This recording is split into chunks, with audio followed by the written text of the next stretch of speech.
got disconnected. My internet works because on my other phone the internet works, but it lost connection on the internet. And I have my internet connected to our Blue Yeti, so the power didn't go out. Usually that's the case. That's the problem here is electricity goes out here, and of course when electricity goes out, your internet goes out. But so far it looks like it's working. Looks like it's working.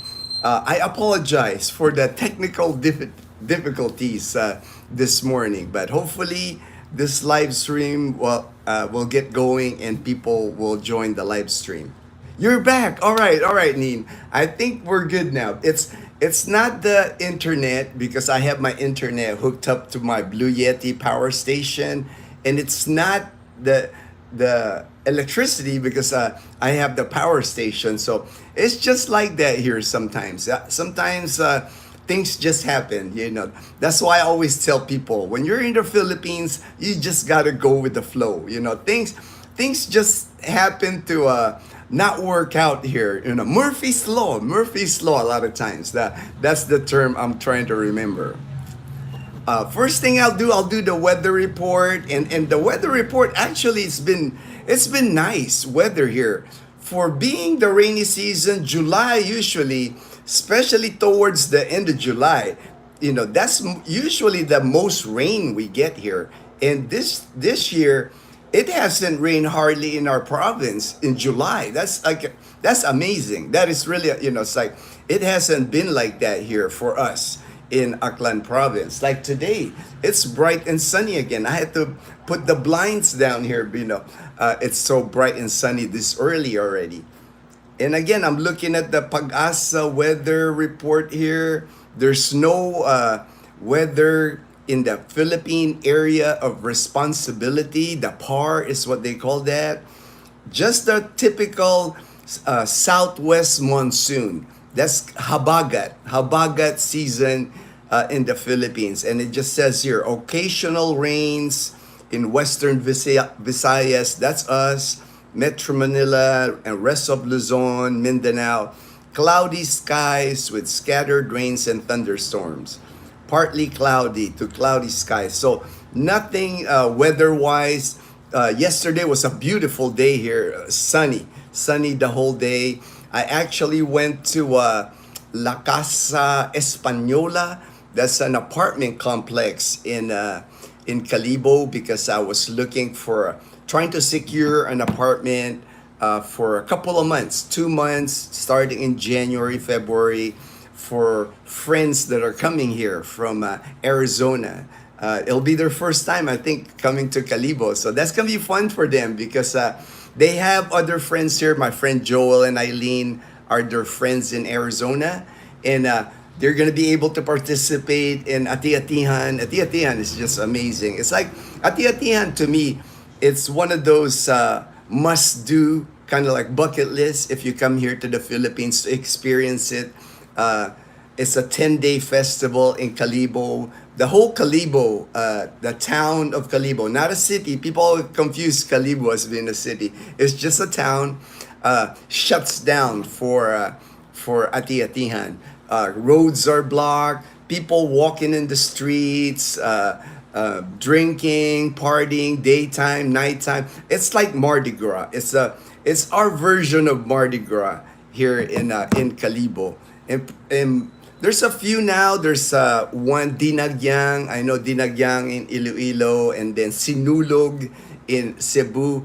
But Ati-Atihan started it all. And it's, to me, like I said before, Ati-Atihan is just more personal because there's audience participation in Ati-Atihan. You know, it's like some of the other festivals, a lot of it is you're sitting on bleachers, just watching, taking pictures. In Ati-Atihan, you actually get to join. You can dance with the bands. You can dance with the Ati-Atihan dancers. They take pictures. I mean, you can do anything. They let you have fun. Go out and have fun. That's the goal. And really safe. Nothing happens during Ati-Atihan as far as like incidents because well protected. Security is heavy. Lots of police. Lots of military. They have security checks for. I mean, I couldn't even bring. I remember last year I couldn't even bring a pen. I had a pen in my pouch where I keep my GoPro just in case I have to write down something. And they confiscated my plastic pen because they didn't want anything to sharp, anything like that to get into the festival. But it's an amazing experience if you ever attend a festival here in the Philippines. Ati-Atihan to me is the best festival. Alberto Sanchez. Hello, hello, Alberto. Hello. Charlie Lads. All right. Good morning, my friend. The most real and thank you. That's so kind. That's so kind, my friend. Appreciate that. It's like I think that's what encourages me to keep YouTube going. I mean, we don't make a lot of money in YouTube, but I do enjoy it because of the amount of good people I meet, and then I've gained so many friends when we go to Iloilo, Boracay, Calibo. People recognize us, and they're just telling us, hey, good job, keep your channel going. So we get a lot of encouragement. That's why we're blessed. I always tell Dazzle and Leanna and Mom, we're just blessed because we got good people rooting for us. They're happy when you can tell like they watch our channel, because even in Calibo, if we're walking, they get a smile, and I know they want to take a picture. So it's cool. It's like I mean, I'm not no celebrity or anything, but I do know that feeling now. It's like even when we're in the restaurant where we're eating, you can tell they're looking, they're smiling. They want to say hello, and we enjoy it. We enjoy it. Actually, yesterday I was at the La Casa Española because I was trying to lock down this apartment, 1 bedroom furnished apartment. La Casa Española to me probably is like the nicest apartment here in Calibo, and it's almost like a hotel, really. Nice modern furniture, flat screen TV, inverter, air condition, washing machine. I mean that's the good kind, the LG washing machine. It just looks so modern. Refrigerator, all the things in there, and I secured it. And January usually is an expensive month because of Ati-Atihan. They raise hotels quadruple what they charge here in Calibo for those 10 days. Because if you can imagine, it's not just people from the Philippines that go to Ati-Atihan. It's well known now in the world. We get a lot of people from other countries in Southeast Asia, Europeans. Last year, I just saw so many foreigners last year at Ati-Atihan. That's why the hotels, they can quadruple what they charge. So I think I was lucky enough to secure that apartment. I mean, a good thing they told me to secure it now because it's only July. But for January and February, for the month of January and the month of February, I got them in at 20,000 pesos. So that's about $350 for the whole month. So 700 for 2 months stay in a very nice place. I'm happy to recommend. La Casa Española because it's impressive. 3 floors of apartments, rooftop, like a dining area, kind of like a terrace where you can hang out during sunrise and sunset. They have a function hall, a cafe, and they open a KTV bar. I'm doing the video, so look, that'll be a cool video when you see it. They have this KTV bar. It's like a room, really nicely done, flat screen TV with karaoke, and they had drinks, alcoholic drinks, soda, juices, snacks. And to rent the room is 3,000 pesos for 3 hours. 3,000 pesos for 3 hours. So that's $55 to rent the room. But that $55 goes towards the food and drinks.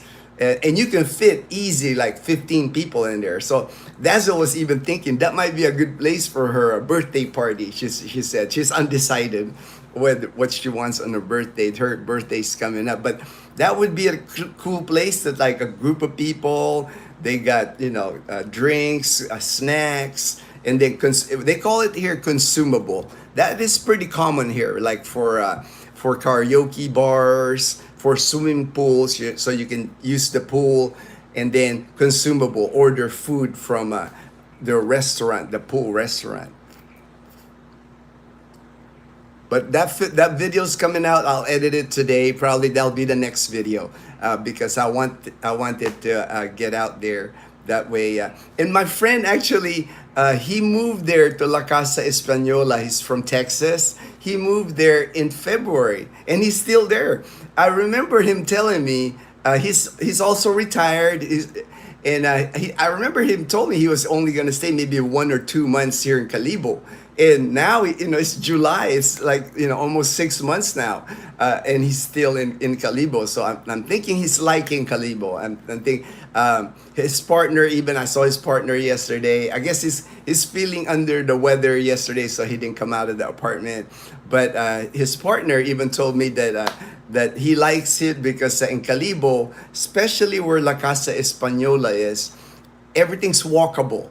You're less than a kilometer away from Grand Gaisano Mall, the market area, restaurants, Pandesal, the Malunggay Pandesal, the laundry. I mean, everything's so convenient there. That's why I love recommending La Casa Española, because I know it's a good spot. Good, safe. They have a person in the lobby, CCTV. Well maintained, grass on the bottom floor. You can just tell it's like they are keeping that very well kept. Fortune. Yes, I did lose the other live. It just it started saying reconnect, and then it wouldn't reconnect. So I just stopped it. That's why I just started another. And my Wi-Fi didn't go down because my Wi-Fi still works on my other phone. And then the electricity didn't go down because I got this my internet hooked up to our Blue Yeti. I have a Blue Yeti power station, so every time I do the live stream, I always do the hookup. That way I just don't lose you. But it happens. Like I said, things in the Philippines, and you just gotta roll with the punches in the Philippines. One thing I always tell people, man, it's like you gotta go with the flow here. Things are not efficient in the Philippines. Things are not convenient, efficient. That's just not the thing here in the Philippines. Things can be difficult here. Things, websites, phone numbers, people's contact, things just seem to not work. You can go to Facebook and then see an ad and there's no price on that. Just things like that can sometimes, I know for foreigners, I know it gets them upset. But the thing I always tell people is you're the one that needs to adjust to the way the Filipinos do things. If you let that eat you up, if every time something bothers you in the Philippines, why is there no restroom? Or if there's a restroom, why is there no toilet paper? Or why is there no napkins to dry your hand? Why is there's no soap to wash your hands? If you let those things bother you, you're not gonna be happy here in the Philippines. I think you might have picked the wrong country, because those things are never gonna change here. I've been here 14 years and I still have a hard time finding a bathroom here with toilet paper. So I always carry baby wipes. Dazzle and I, on my little pouch, I carry a fanny pack for my GoPro. There's a little baby wipe there, because it's one of those things. It's they just don't have it. It's it could be in this. It doesn't even matter if you're in the city, you're in anywhere you go. Toilet paper is not plentiful, or napkins to wipe. That's why when I do see a restroom that has soap, liquid soap, air dryer, hand towels, I'm like, wow, this is you get shocked. You get shocked because 9 times out of 10, the bathrooms just, they're not well maintained,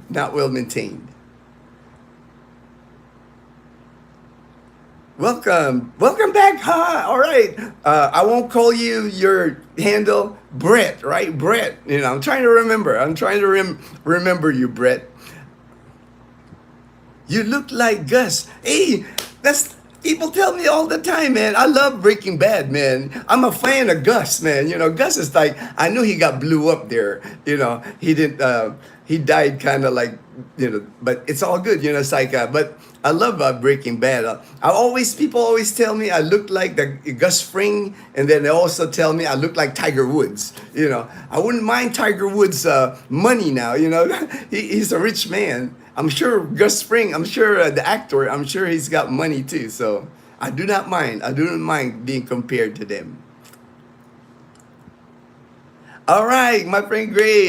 Good morning, my brother. Hey, hope all is well. Hope all is well, man.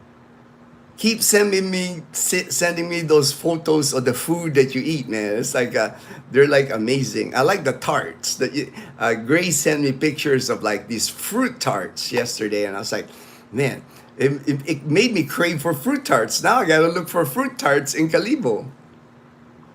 Pinoy in Washington, USA. Hello from Seattle, Washington. What month should I visit Guimaras Island for the Mangoes Festival?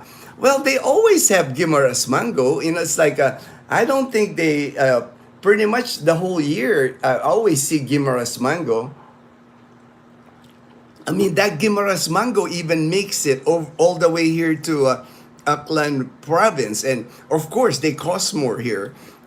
Let me see. When is when I'm gonna Google Guimaras Mango Festival and see when that is, because my friend Guimaras Mango Festival, my friend did go there.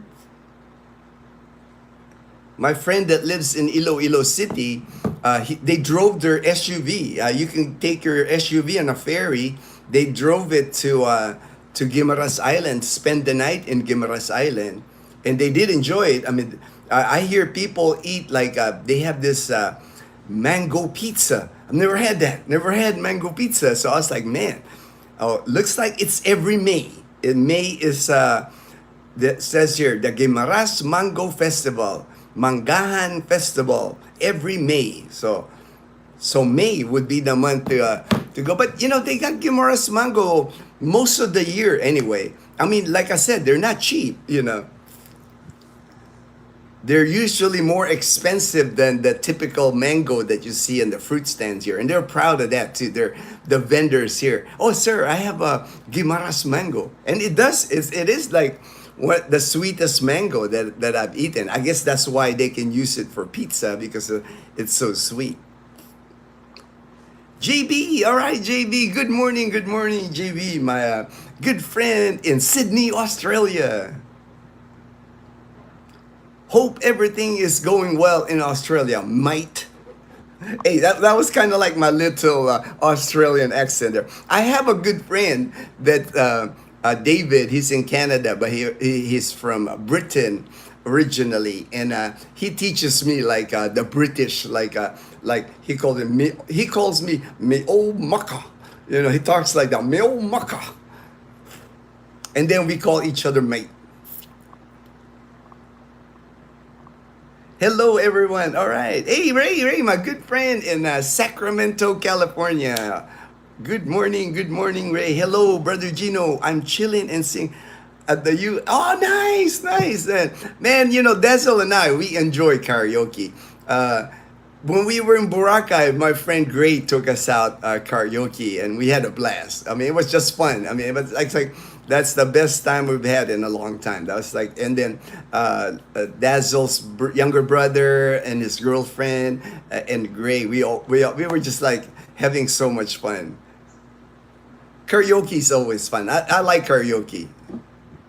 Aim high, my brother. All right. Enjoy the party, man. Enjoy chilling with our Air Force brothers.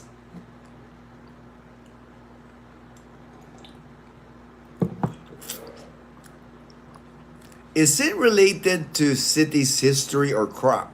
We have various festivals related to major crop of the area.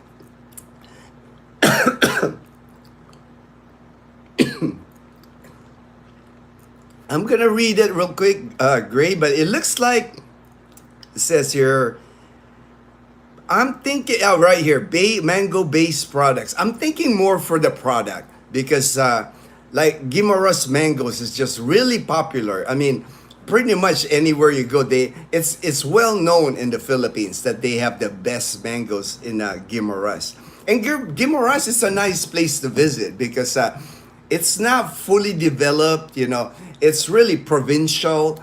Lots of nice beaches. I just got a yesterday I was just going through my messages and somebody had sent me this resort that they found in Guimaras. So I'm gonna research more about that resort. But I mean, it was nice, like white sand.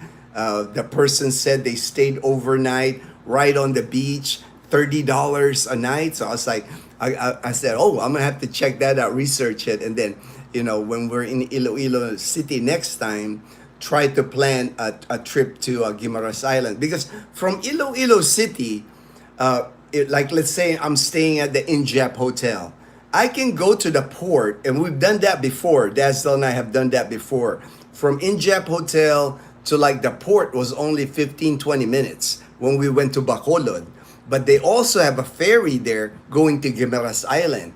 And that ferry only takes 15-20 minutes and you're already in Guimaras Island. Kind of like similar to, in Boracay, how mainland Aklan, Katiklan, you go to Boracay Island. That's the distance. It's not far at all to go to Guimaras Island.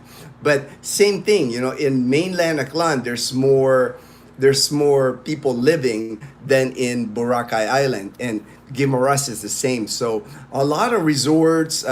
So it's easy enough for like next time when Dazzle and I go to Iloilo City, we'll plan like to stay overnight in Guimaras, at least one night, leave in the morning like at 6 a.m., be in Guimaras Island by 7:30, then come back the next day. But I'm pretty sure, Gray, it's probably the crop, because like I said, they have like dancers, they have parades, and everybody dresses like in a mango outfit. They have many products, like I said, pizza is one of them, mango pizza. I know you don't like mango, Gray, but you're really gonna get sick of mango if you go to Guimaras, Gray. Texpat, hey Brian, my good friend in Galveston County, Texas. Good morning. Hey, good morning, brother. Good morning. Good to see you. Good to see you, Brian. Gino, happy weekend. Norman from San Diego here. Oh, all right, Norman. All right. Love the USAF shirt. Quite a few set and you forward deployed right now in the bases around Luzon. Yes, they are sure are. I know there are many deployed United States military here in the Philippines, both Navy, Air Force, Army, Marines. They're here in the Philippines. Many bases spread around here in the Philippines. They're a lot of it is they're building up the bases, the Philippine bases. It's I don't think it'll ever open and become a United States Air Force base or a Navy base. But the Philippine bases, when the Americans got here, when they started Balikatan, and now they've had an agreement to use the bases, of course, they are not into like American standards. It's like I know one runway in north of Manila. One of the runways that they use there, I know the United States put in like $56 million on the runway, because we're landing our, American, actually a F-35 landed, so our state-of-the-art, top-of-the-line aircraft, United States Air Force aircraft, millions and millions of dollars, they got to make sure that the runway is perfect. They can't land on a runway and it be like bumpy. Like the typical roads here in the province, man. You can't be like that. So they are putting a lot of money. I know the United States military is putting in a lot of money in infrastructure alone here, and then weapons, of course. America is helping defend the Philippines from China. I was just reading an article. The Nemesis missile is one of the American missiles that can hit ships, moving ships out in the ocean there. West Philippine Sea is what I like to call it, not South China Sea. But they can hit targets, moving ships there. So they're just making sure it's a deterrent. U.S. ain't trying to start a war with China, but the main thing is U.S. is always big. My military career, I was during the Cold War when we had the Cold War with Russia. It's all about deterrent. It's all about making sure the enemy don't think about attacking. Because if we have a strong deterrent, they will think twice before they attack any country, an ally of the United States. There are some celebrity moments. You stand out, Ginno. all right, great. Yeah, Gray always gives me a hard time, because like when we're hanging out, it's like, people that recognize us. But not many, but when it does happen, of course, it's like, for me, it's humbling, it's like, I'm blessed that I'm thankful that people watch our channel, and then the words of encouragement always, that's like they go, I love your channel, thank you, guys are so cool.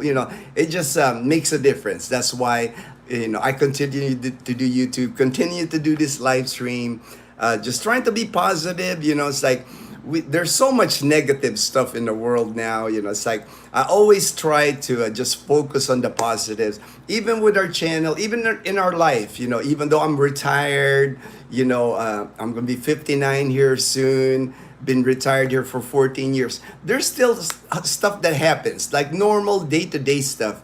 But I just like focus on the positives. The negatives really don't affect me, because I'm just thankful to be alive, for one. If people know my story, I went through cancer treatments 2.5 years ago. It's like I just feel blessed that I'm still here, enjoying my life every day, waking up every day, and just I just have a feeling of gratefulness in my heart every time I wake up in the morning. It's great to be alive. That's JB Manalang. We Filipino love to take photos, selfies. Oh yes. I mean, not only that, like the food thing, right? Everything's about like before you eat, everybody's got to take the food, take picture of the food. Actually, sometimes we forget to take a selfie. We're taking pictures of the food, and we get home, and Dad's will go, "Where's our picture?" It's all food on our phone. What? Hey, Alfie! All right, Alfie. I'm glad you joined, brother. I have not been able to send you the message this morning, Alfie, but I think I secured the apartment. I just got to discuss with you because of the price. I think it's a fair price, and I think it's a fair deal. I told the landlord, Alfie is the subscriber from California. He actually surprised me. I didn't think, I've had 2 video calls with Alfie, and the third call, I think yesterday, Alfie and I were on the video call, and Alfie said, I bought my ticket. And I'm like, well, dude, you bought your ticket, Alfie's from Long Beach, California, so we have that in common. We actually talked about San Pedro. He's in that area. That's where, and I know that area. I'm a Long Beach guy. And so I guess he's got his ticket. Alfie's got his ticket, September. And then he told me he liked the one apartment that he saw on one of our videos. So I tried to lock it down for him with the landlord. I'll just have to discuss with you, Alfie, offline on the cost. But I think I got you a good deal. I got you on a month-to-month, 1 month deposit. So I'll talk to you more about it. But I think if you agree with it, he'll hold the apartment for you until September when you get here, first week of September. So I'll talk to you offline after this live stream, man. I'll give you a call. Heavy rain in Kuala Lumpur, but it usually clears up. Oh, wow. Yeah, that's kind of like when you were in Boracay, right, Gray? When Gray was in Boracay, it would rain at night and then early in the morning. One day, actually, Gray was like, I told him, yeah, I'm just going to walk over to your place, man. And then he sent me a video of outside because he was in his balcony. He filmed outside, and it was pouring rain because I didn't get walk outside yet. I was inside our Airbnb, and I had the air condition on in the Airbnb, so I couldn't hear that it was raining outside. And I don't think you'll be walking over here, Gino, because he sent me the video that it was pouring. But like in Boracay, like Gray will tell you, during the month of June, it would downpour like at nighttime. A lot of it was nighttime, early morning. Then the rest of the day was just like hot and humid, hot and humid. I think Grace, he sweated the whole time we were there. He couldn't keep the sweat off him because he's not used to the heat. And that's why I always tell people, the Philippines heat is different. You might have lived in Arizona, California, Florida, Texas, but the heat in the Philippines just hits different. You will be sweating. Bring like the Under Armour wicking shirt, whatever. Bring some of those because if you're wearing like a cotton T-shirt like this, you're gonna sweat. You're gonna, you're gonna have to wring your T-shirt. You're gonna sweat so much here, especially if you come here like January to June. That's kind of like summer season still, summer or dry season. Right now, July is not too bad. We are, as you can see, like on my videos in Iloilo City, I can walk comfortably. It's like there's breeze, and that's a city even. Okay, I thought it was all good now. All right, Fortune. Yeah, it was here. Sometimes it does that here. Like, it's one of those things. It's like, I know my internet was good. I know my electricity was good. My phone just started doing reconnecting. So I don't know, maybe it's YouTube. Maybe they're getting overloaded, But it is what it is. You just got to, like I said, everything here in the Philippines, you got to have a lot of patience when you're here. Things are not efficient here. That's another thing I always tell people. It's like the driving can drive. I know foreigners, it drives them nuts here about the driving, about motorbikes, about tricycles. People go the wrong way here all the time. They go against the flow of traffic. I mean, it's just like, and I know that's hard, coming, especially if you're coming from a developed nation where everybody follows the rules, everybody respect the rules of the road. They just don't do that here. So if you don't adjust to that, it could be hard. It could be hard if you don't adjust to that because they're not going to change. That's what I always tell people. The way Filipinos drive here, the way of the Philippines, the customer service, the government agencies, the long lines, the ATM. You got guys on the ATM machine here with like 5-6 cards withdrawing money from standing in the line of the ATM for 30 minutes, getting cash from the machine, and you're going like, what's going on? Those are not going to go away here. It's always going to be here. So you're the one that's gonna have to adjust to it because if you don't, it's gonna drive you nuts here. Alfie, brother, I can't thank you enough for your help. No worries, man. We'll get you there, Alfie. And Alfie, if he takes that apartment, he's gonna be less than a kilometer away from me. So he's gonna have a friend here at least. When he lands here in the Philippines, you have one friend, man. You got me, man. You got me, Alfie. I'll take good care of you, brother. Fortune Ibiernes. Grace still owes you the recipe. Owe you the recipe. I owe Gray a cinnamon bun because he bought a cinnamon bun, like one of those with the top at Starbucks, and it accidentally made it to my bag when we got home. So whenever we got home, I woke up the next morning, ooh, I got a cinnamon bun. So I was like, hey, I ate it. So I owe Gray a cinnamon bun. He calls me the cinnamon bun thief. FY, yes. Yes, you do. Yes, you do. I do, man. I owe you a cinnamon bun from Starbucks. Vinegar sauce, ingredients. Oh, okay, all right. Let me take a picture of that. That way, I can give that recipe to Gray. How to make sinamak vinegar. All right, great. I'll message you that cinnamon. Easy to make, man. Dazzle's mom makes that too, so it's easy. Tell me more of the vinegar sauce. Tell me more of the vinegar sauce. I will. I'll send it to you, man, after the live stream, great. Good morning, G sir. Oh, Pampanga. All right, man. I know all about Pampanga, man. I was stationed at Clark Air Base till Mount Pinatubo. Unfortunately, that was when I got evacuated out of Clark. Still have many friends in Angeles City. With the last time Dazzle and I were there, we stayed outside the gate of Clark at Sapang Bato Gate. My friend has a house.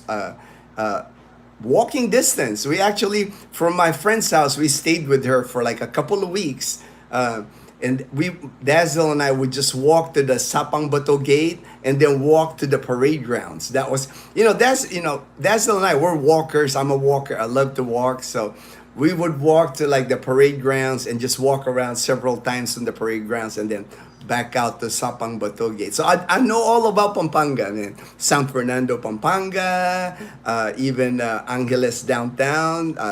I just know that area really well because I spent years. I spent years in Angeles City. All right. Maybe in the next, and I know Dazzle and I will come back there because again we have friends there. So maybe the next time we're in Angeles City, we'll give you a shout out, man. Meet up or something when we're in Pampanga. I know Pampanga's big, so you might be in like Porac or something like that, or I know, but usually a lot of people when they say Pampanga, it's Angeles City is the main.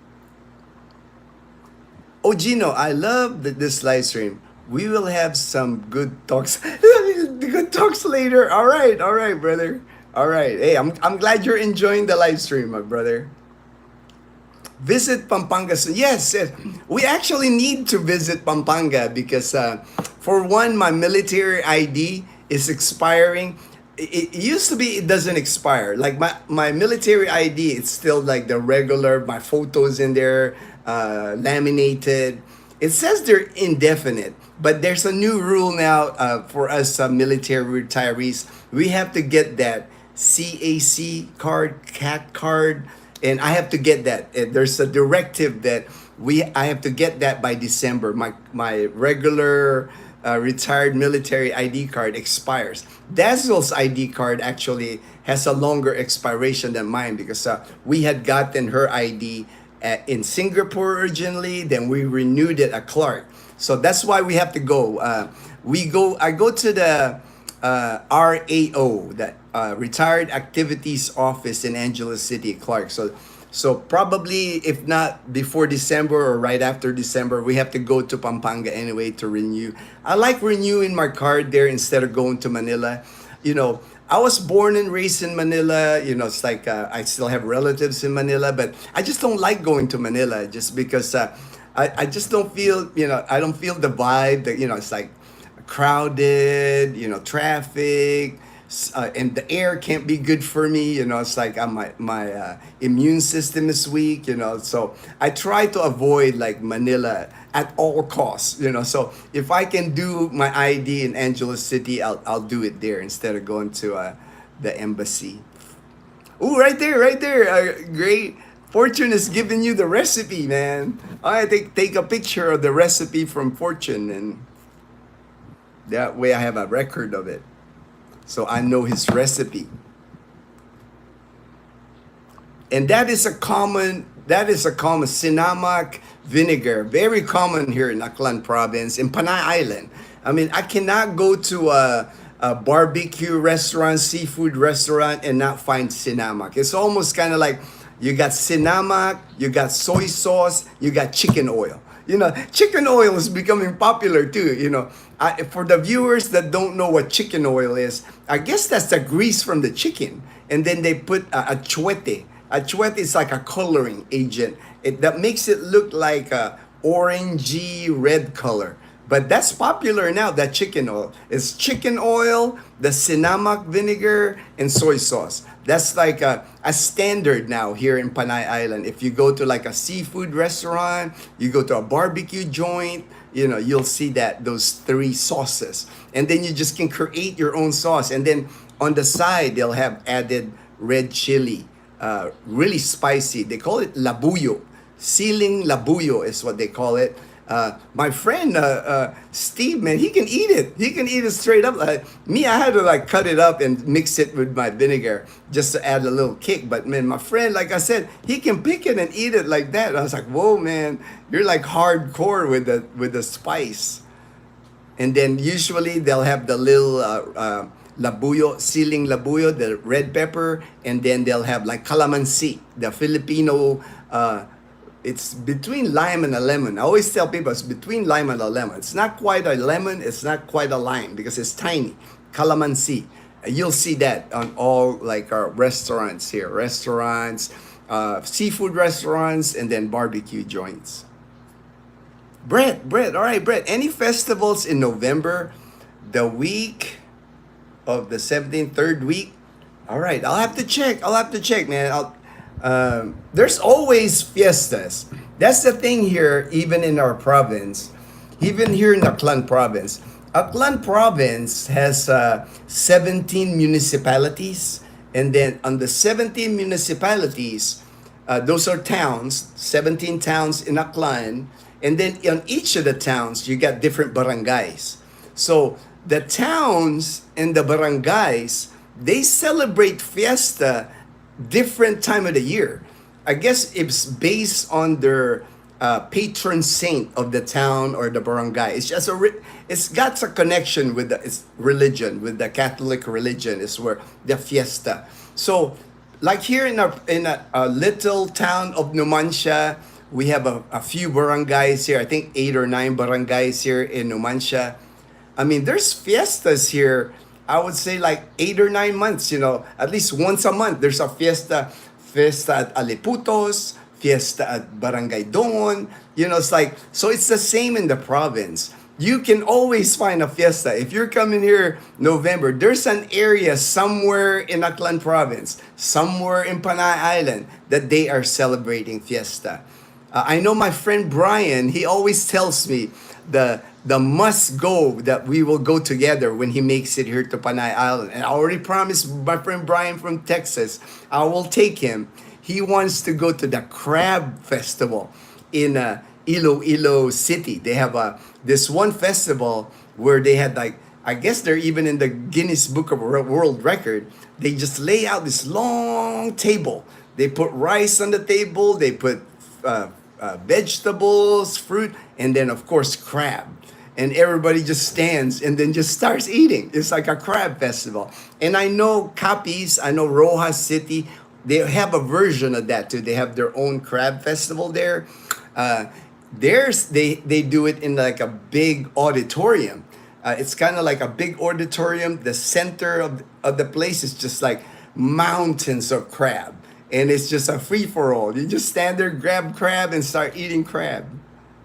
So, Brett, we will find you. We will find you week of the November 7th. I'll see what I can find for you as far as a festival or at least a fiesta here in Panay Island.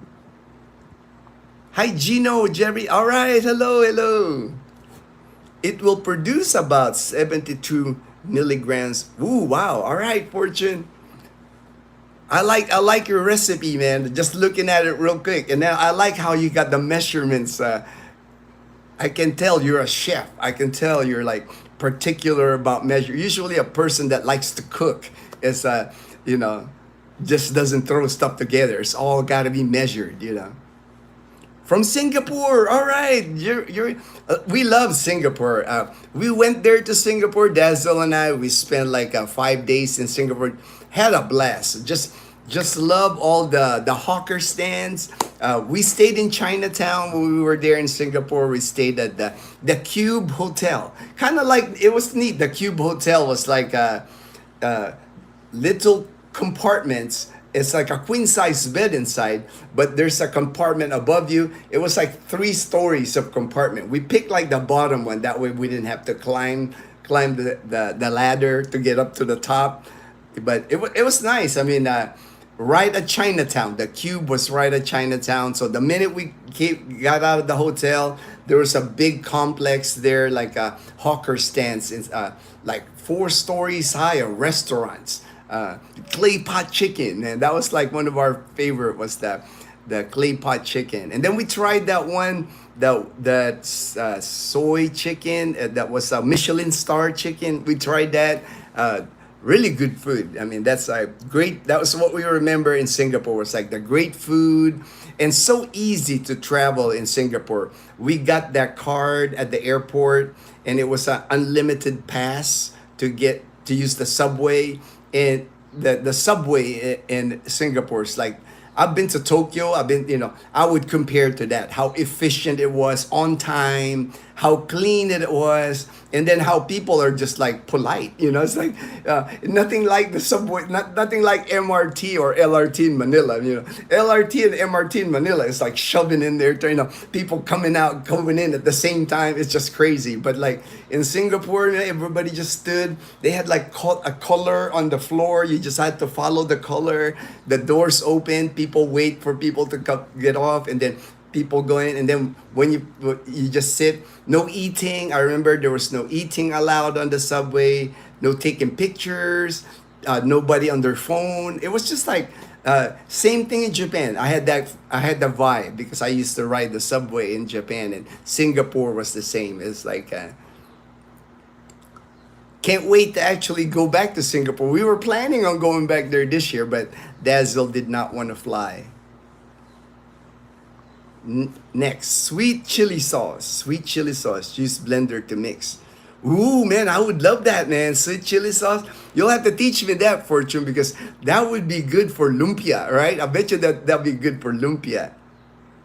Or even like fish balls.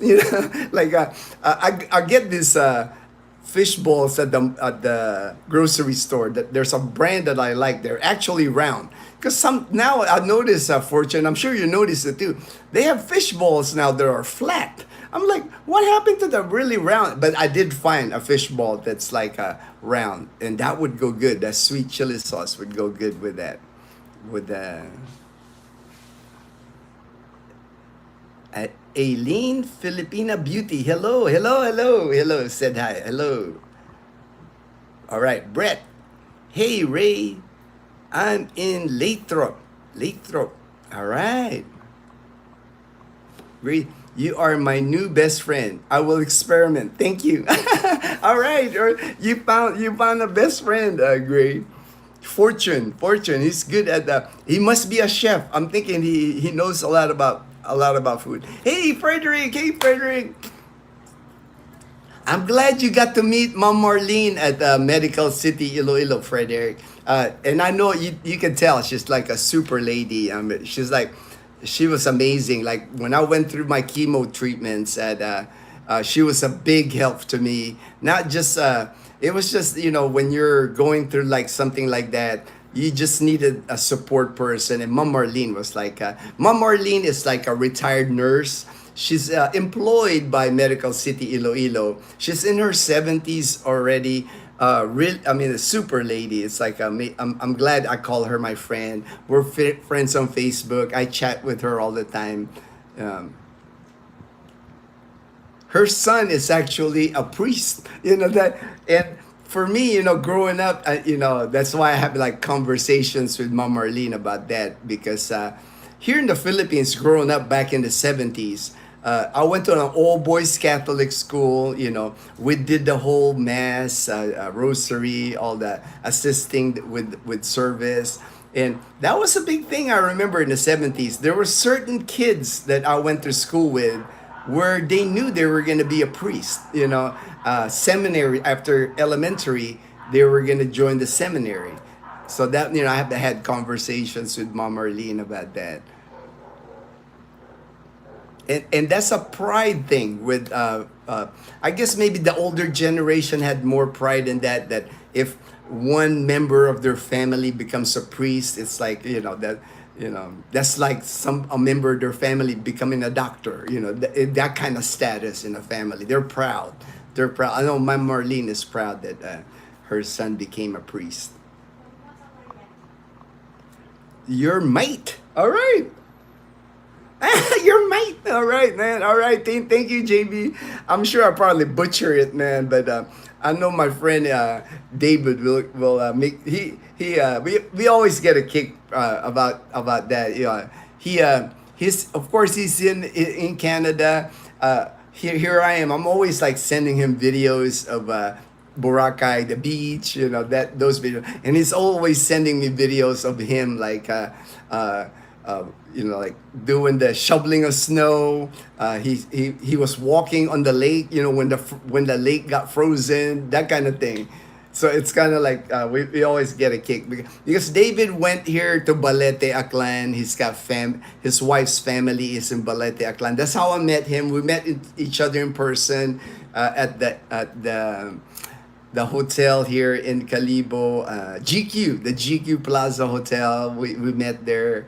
Uh, so it was good to like. It's always good for me like to put up when I actually meet the person, because sometimes I've been communicating with some of our subscribers on our channel for like 3 years, over 3 years. And I've been, we're friends already, and I haven't even met them in person. So if you can imagine, when I meet them in person, I'm excited too. It's like, finally got to meet you, and it's like, and it's almost like, because you guys watch me, all about everything about me. I know a little bit about when I communicate with people on WhatsApp, so it's almost like an immediate friend. When you when you get to hang out, like when I went to Iloilo City with Steven Nova. It's just like, it's like we're family almost. Fortune. Oh, right there is his Fortune's recipe for the sweet chili sauce. All right, I'll take a picture of that. And don't worry, Fortune, I will keep your recipe private. I want to move to the Philippines as a single person. What's a good place to start? Oh, wow. Well, it just depends. It says gun and stuff. It just depends. It's different for everybody. I always tell this, as far as it's best if I can talk to you offline. That way I can advise you, give you advice. My contact information is on all our videos. If you look at the description box, there's my WhatsApp in there, my emails in there, my messengers in there.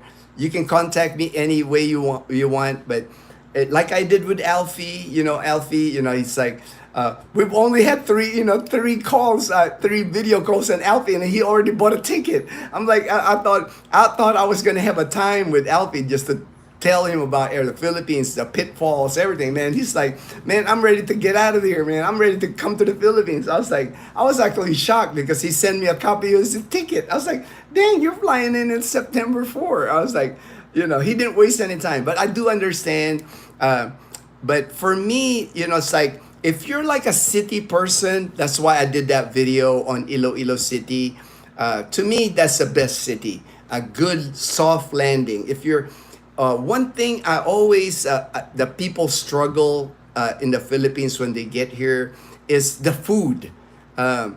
They say, "Oh, I can eat any food," but when they get here, see the food here is different from if you're coming from America. Like Filipinos are not big on eating salad. Like fresh garden salad, in the US, that's kind of like a normal meal. That's a side dish a lot of times for meals. You always have a salad. You always have salad dressing. That is not big here in the Philippines. That is difficult to find. That's why you have to go to places like BGC, like Iloilo City that would have those that available to you. If you come here to the province, if you come here to Calibo, hardly any garden salad here at any restaurant, even at hotels. They just don't carry it because I don't think the demand is there and their profit margin, because lettuce is expensive here. Broccoli is expensive there. That's why somebody even made a comment of that to me and said, I'm surprised how expensive vegetables are there. It's not that vegetables are expensive here in the Philippines. It's the vegetables that you are used to. Like the Americans are used to like fresh garden salad, those kind of Lettuce is expensive here. Like I said, broccoli. The vegetable that you're used to are expensive, not the vegetables that Filipinos eat. You know, I can get a bundle here, a big bundle of like water spinach. It's called kangkong here for 10 pesos. Then not even 20 cents, I can get a big bundle. And from that, I can make adobong kangkong. Put vinegar, put garlic, onion, and soy sauce. And that's a meal here with rice. You know, so there's a difference. You know, there's a big difference between, you know, when people start saying that, oh, vegetables are expensive in the Philippines. The vegetables that are used to are expensive. But like here, you know, malunggay leaves are almost free here. I can go outside and just pick malunggay trees from everywhere. There's stuff that grows on the grass here. I know that people in my subdivision, they pick it. And I'm like, you know, there's leaves that you can just get for free. Eggplant is cheap here, so that's a common dish. Bitter melon is common here, so that's cheap here. Squash. There's a dish here called pinakbet. It's got string beans, long Chinese string beans, cheap here. I mean, you can get a bundle of those for like 15, 20 pesos. You can get squash. That's an ingredient for that. Eggplant, okra. You know, those are the vegetables that are cheap here. And those are like common here. You can go to any carinderia here, and those are the vegetables that will serve. But Filipinos always, the thing I noticed, they like to cook their vegetables. It's not like in the US. I have seen Filipinos more like steam the vegetables, but they prefer it cooked. Cooked vegetables, a lot of times they cook it in coconut milk. Delicious, by the way. If you try it, if you try like mongo beans in coconut milk, if you try like the langka, jackfruit in coconut milk, man, they're delicious. But again, those are not vegetables that Americans are used to. That's why for Filipinos, it's cheap for us to eat Filipino food here. When we go to the market, Dazzle, Leanna, Mom, and I, they could easily assemble a meal, a good dish for 200 pesos, $3.50. They can assemble a vegetable dish with a meat dish and rice. Is the water guy. we have a water here delivered, drinking water. They come in like 5 gallon liters, and you just leave your empties, put your coins in there, they come and get it, and then they get you drinking water replaced. But back to your question, I got sidetracked there. My bad, Gunstab. I got sidetracked. So, Iloilo City, a good place for a soft landing. But if you're more like Western, really Western type person, you know, you want your Texas Roadhouse, you want your TGIF, you want your Red Lobster, BGC. But again, those, you know, if you go to BGC, you know, rent is going to be higher. Most of the people that I end up helping with our channel are the people like me that retired here on a budget. You know, I retired here strictly on my military pension alone. I'm not collecting Social Security yet. 3 more years, I'll collect my Social Security, so that will be a bump in my pension here. But a lot of people that contact me because of our videos are like people retiring on Social Security alone. You know, $1,500, $2,000 budget. Those are the people that's contacting me. And those are people that have been successful moving here with a little bit of guidance, of course, telling them. Like my friend that just came to Iloilo City, you know, he was going to go to Cebu City. He's from Pennsylvania, but I kind of twisted his arm. He moved to Iloilo City. Now he's got a condo, a nice condo, the Palladium in Iloilo City. So he's all set. And that would have been hard for him to navigate without me. And that, I understand, and that's why he was so thankful. And I'm glad, I'm always happy to help, because I don't like hearing when people say about the skin tax. I do not like that word, skin tax. To me, they make Filipinos sound like Filipinos out for money or money grab. So I understand, it's like foreigners feel that they have to pay more here. That's why they call it. I wish they called it a different name, but it is what it is. They call it skin tax. But for me, that's why I like guiding people. I like because I know Kalibo, I know Numancia, I know Iloilo City, I know Boracay. If you're going to any of those places, I know the price and I can negotiate for you. I can get you a good price. I can get you the local price. Unfortunately, it's the way of business here in the Philippines. I don't think I want to say, because I have met agents, I have met real estate agents in Iloilo City, and a typical condo that would have normally cost, like I'd say 25 to 30,000. If you call a real estate agent, they'll start you at 45. But I think that's just the way real estate agents are, right? I think that's just the way, especially the ones that are kind of too slick. I was telling my friend from Pennsylvania, we were talking, I always get nervous when I talk to people that are like really well dressed, those well dressed real estate agents with a tie, and just slick hair, kind of gives me that used car salesman vibe. I try to avoid making deals with those guys because usually they're so slick, they'll get you in something that you overpay, But like I said, it's like, for me, I enjoy doing it because I don't want the first impression that foreigners, when they get here to the Philippines, that I got skin tax, that I was overcharged. I do not like that. I wish Filipinos would like understand that that's not a good way of doing business, but it is what it is. It's like same thing in the U.S., right? If you go to a car dealership, you gotta like haggle the price. You gotta negotiate because they're trying to sell that car as high as they can, and you're trying to like get a little bit of discount on everything. It's the same thing. It's what I would compare. It's people are just trying to make money, and that's why I do love like when I get to negotiate. If I know a person like Alfie, perfect example. He's coming here. He's got a ticket. I do enjoy helping him because I don't want him to get hammered here or get overcharged. And then, of course, when he gets overcharged and then he talks to other expats, of course, he's going to say, oh, I got scammed or I got skin taxed. I just don't like that, So that's what I do what I do. I try to get you the good price. I can always guarantee it because it's like, but I have an idea on how much things are supposed to cost.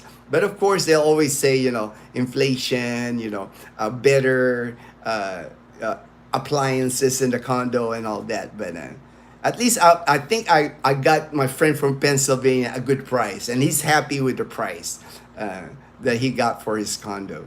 And I don't get paid, I don't get a commission. I don't, I just like doing it again because like I just want to help out. I want the Philippines to have a good impression on people that it's not scammers here and all like trying to get your money when you get here. Fortune. Then separately have cornstarch mix and add. I know about the cornstarch now. Dazzle and I during the pandemic, we were experimenting with different sauces, and I know the cornstarch binds it together. Thank you, Fortunes. Gavin B. All right, what's up? What's up, Gavin? My good friend from Brisbane, Australia. Glad to be here. I'm glad. Always good to see you, Gavin B. Always good to see you on the live stream. All right, I see HD putting people on timeout. Thank you, HD. Thank you. You're welcome, Gray. You're welcome, Gray. Fortune. The U.S. Pacific Commander is in town. Oh, wow, man. I gotta go in the news. I'm interested of stuff like that. I try to keep up with like U.S. military here in the Philippines. Gavin B, oh, thank you so much. Thank you so much for the super chat. You're so kind, my friend. Thank you so much. Thanks, mate. All right, thanks, mate. Glad to be back in the chat. All right. And I'll keep doing more chats, because there's more interest in it. coffee with Ginno. I'll just keep doing it. It's like I enjoy it. It's like I think we got a good group. HD's keeping people in line, hammering people out of the negative stuff on the chat. So thank you again, HD. Appreciate you, my brother. My brother Brian from Texas here. Texpat, hello, my brother. All right, you guys are brothers. All right, the Forever Youngs. All right, I like your guys' name, Texpat and the Forever Youngs. I'll have to add you, man, since you're Brian's. Yeah, that is one of the things that Brian wants to do. First thing was make sure when the crab festival in Iloilo, make sure we attend that, and we will. I already promised Brian when he gets here, I will plan a trip there. With him, we'll go there. Oh, all right, baseball and basketball channel. Thank you so much for the super chat, my friend. Appreciate that. Appreciate that. What's up, Poyi? All right, that's his nickname, Poyi. All right, I'll have to screenshot that too, man. So I know I try to keep track of everybody's names that way. I don't have to call you by your YouTube handle. Like Brett, he doesn't want to be called with like his YouTube handle. Welcome back, Gavin P. Great seeing you in the chat again. It's been a while. Yeah, usually Gavin P, he's at work. Usually at least lunchtime. That's why we're catching him now, HD, because this is probably Gavin P's lunchtime. When I was in Boracay, that's too early. That's not his normal lunchtime. So right now we're catching him on his lunch hour in Australia.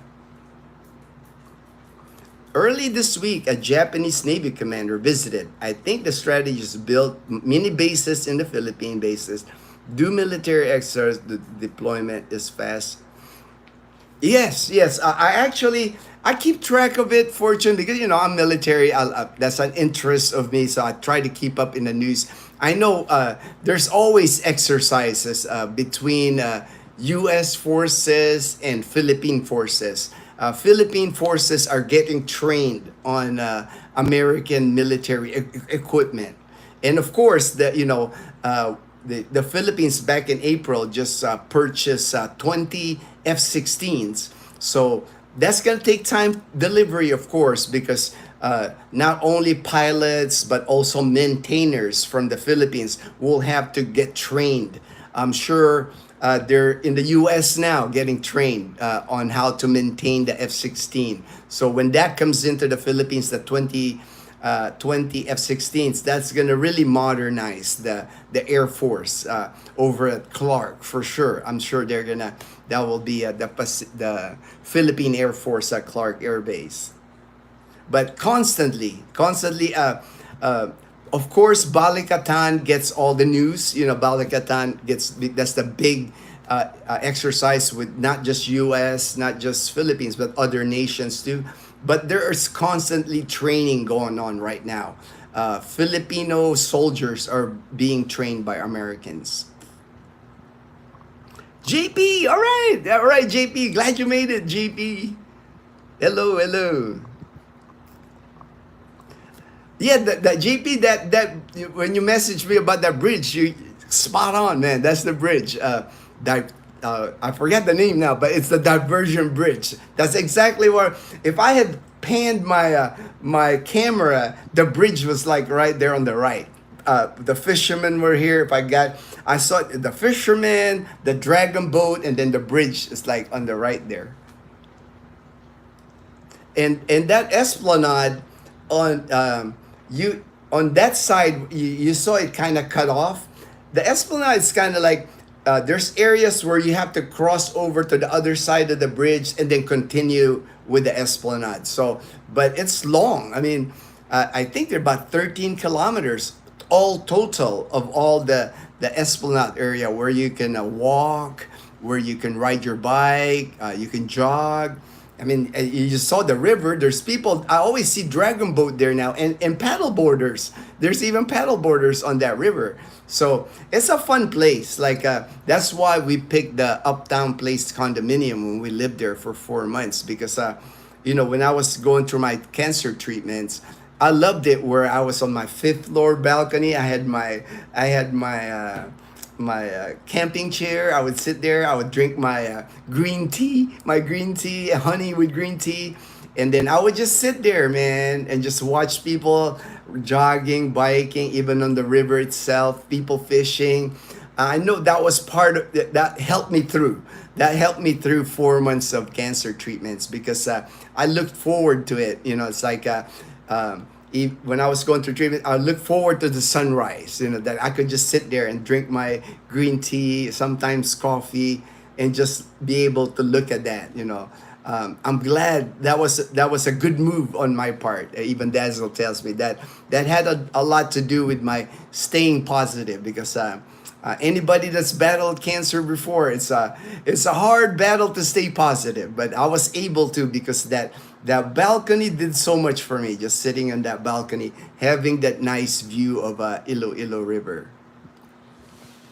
Brian, I am driving to my last movie with my son before we moved to the Philippines. All right, all right. I know you're pumped. All right, all right.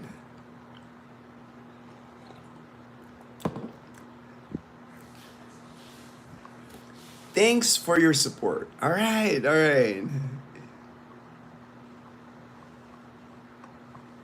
I heard when a Filipina, oh Daniel, my good friend from Jacksonville, Florida, is born, they cut the cord and attach it to this. Ah, that's a good joke. That's a good joke, Daniel.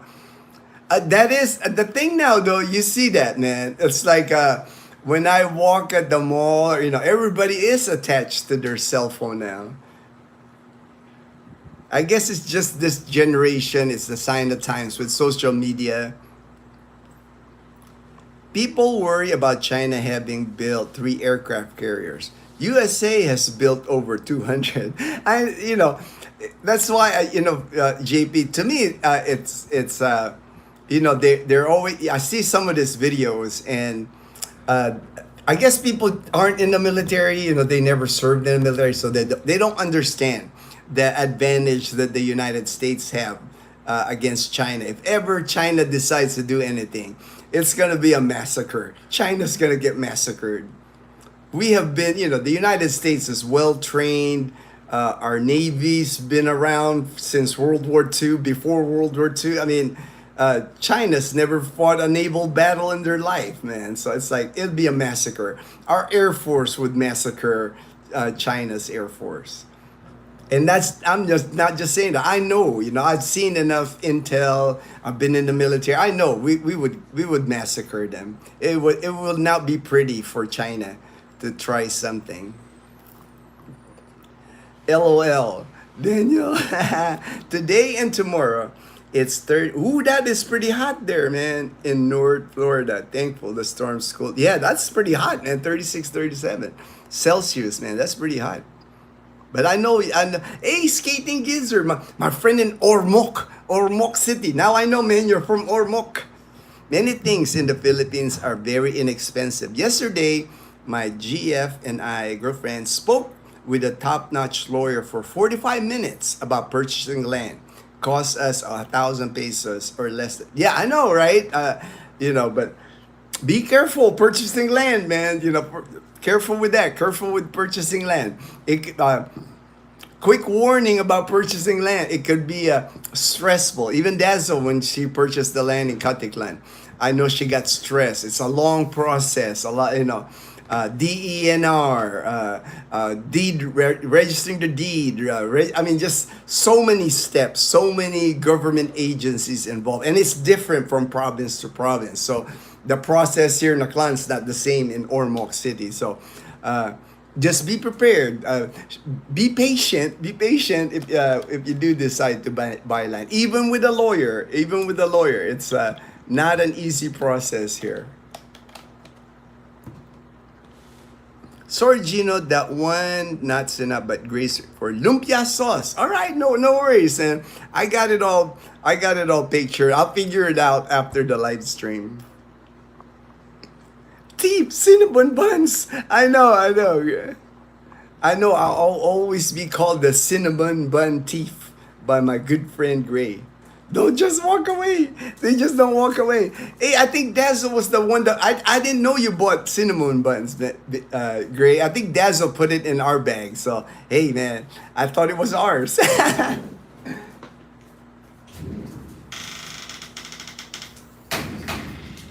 my dog Totoy had to go outside and use the bathroom. We have a fence, cement fence, and we have a gate so I can let our dogs in and out. One time, there's a spot that Chloe can sneak out, but mom put a plant. She put a plant on our gate. Now she can't get through there. So now I feel comfortable about them. Because it's sunny outside, they like going outside. They'll do their business and they like chilling in the sun. So gave him two types, vinegar sauce and the other sweet chili sauce. All right, all right. Like, thank you, Daniel. Thank you, Daniel. James the Explorer, gonna get a shout out. All right, James the Explorer. I also still have OG military ID and have to get a new one. Yes, I saw them. This Daniel, I saw the message I read on one of the groups that I belong to in the Philippines, and they said the old OG style IDs that we have is only good until December now. So finally, I have to get a new ID. Cooking videos. All right. So James the Explorer, he said he does cooking videos. Achuete here, but anato is what they. All right, thank you, Fortune. I didn't know about anato. I know they call it achuete here, but anato. I'll register that now, so I know that that's the word in the West. Hey, Kip Merriman. Hey, my brother in Tucson, Arizona. All right, Kip. Glad to see you on the live stream, my brother. Does the place that makes your dad make T-shirts or rain jackets? I know they do make T-shirts. We've had T-shirts made. Rain jacket, I have to ask. JP because I have not. I know they don't keep it. I know they don't keep rain jackets. So it might be that you have to buy like a rain jacket and have something printed on the rain. I would have to ask. I would have if they would have that capability. But usually they're easy to find. Like pretty much any town, any mall has a place to print the mugs. You know, these mugs, and then they have. T-shirts. Usually T-shirts, mugs is common. I haven't seen a rain jacket, but I would think you could bring your own rain jacket, like plain color, and have something printed in it. Fortune, Kasag.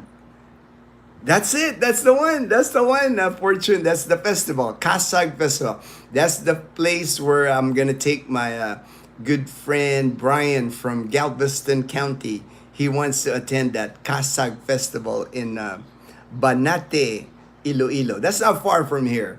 Anything Iloilo, if I look in the map, if I Google map it, I can get there 3.5 hours, 4 hours at the most. All right, Ram Aguilar. Thank you. Hey, just dropping. Appreciate it. Crabs. Gray is a foodie like me and Dazzle. Gray is our food buddy. We all get along when it comes to food. You know, we love food, desserts especially. We all love desserts. We always share like our food photos. I always share it with Gray. He always shares his food photos on WhatsApp. No, I'm not a cook. You're not a cook. It's from an ate. Okay, who used to be. Oh, okay. That's why.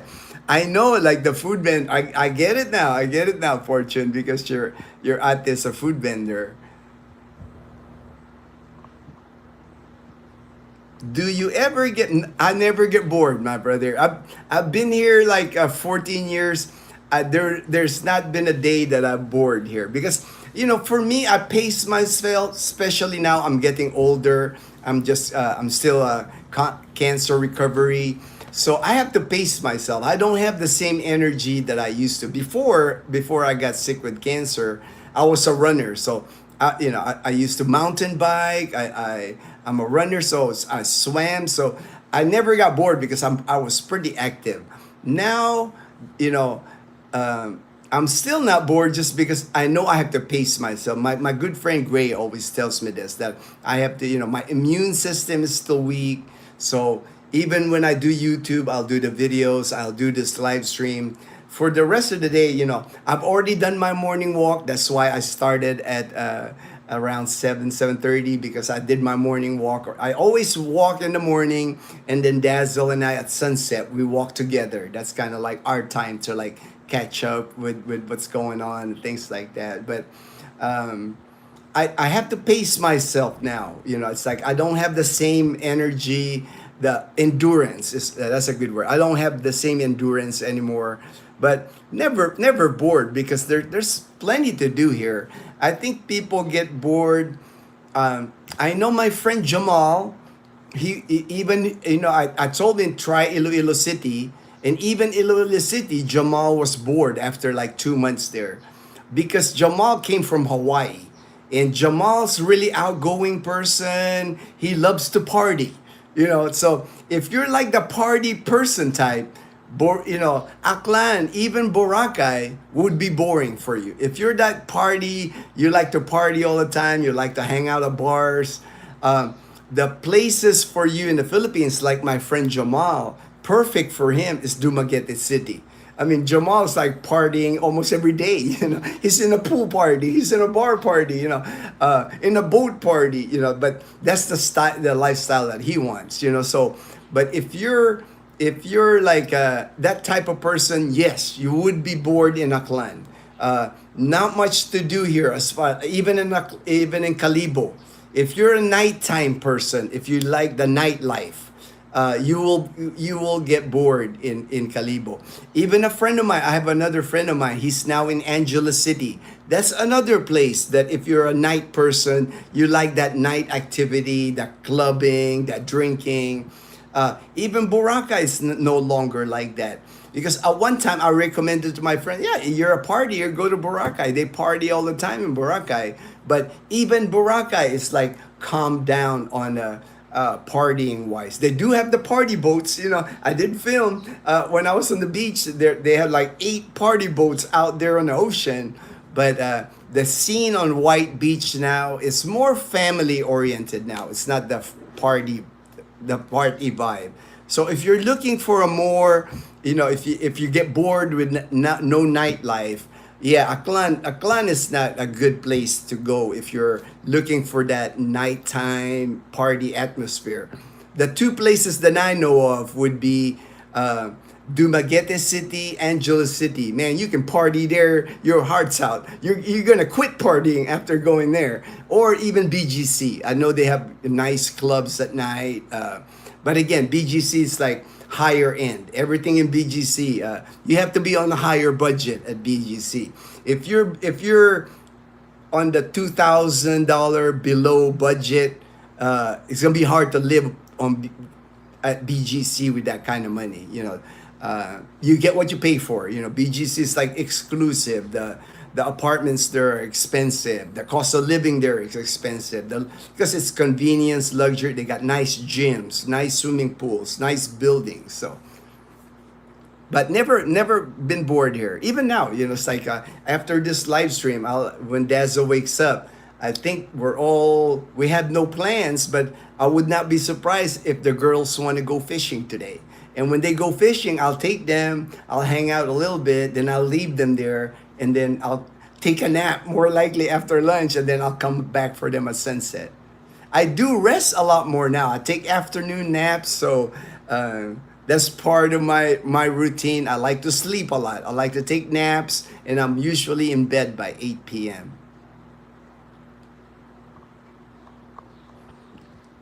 Ooh, the Hainanese chicken. Yeah, I've had that. I think that might be the dish that I had, the Michelin star dish that I had in Singapore. It's kind of like it almost looks like boiled chicken, but it's so tender, and delicious, with the rice and then the soy sauce, or whatever sauce they put in. It's like good stuff, good stuff. I love Singapore, man. I can go to Singapore any day.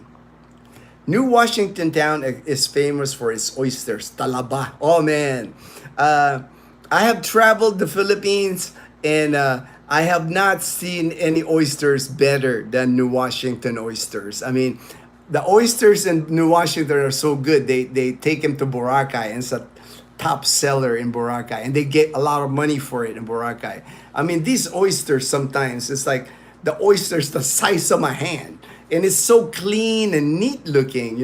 I don't know how they get it. I guess because it's farmed. They farm the oysters in New Washington, but when I could eat, before I could eat them, but now because of my immune system, I can't eat shellfish anymore.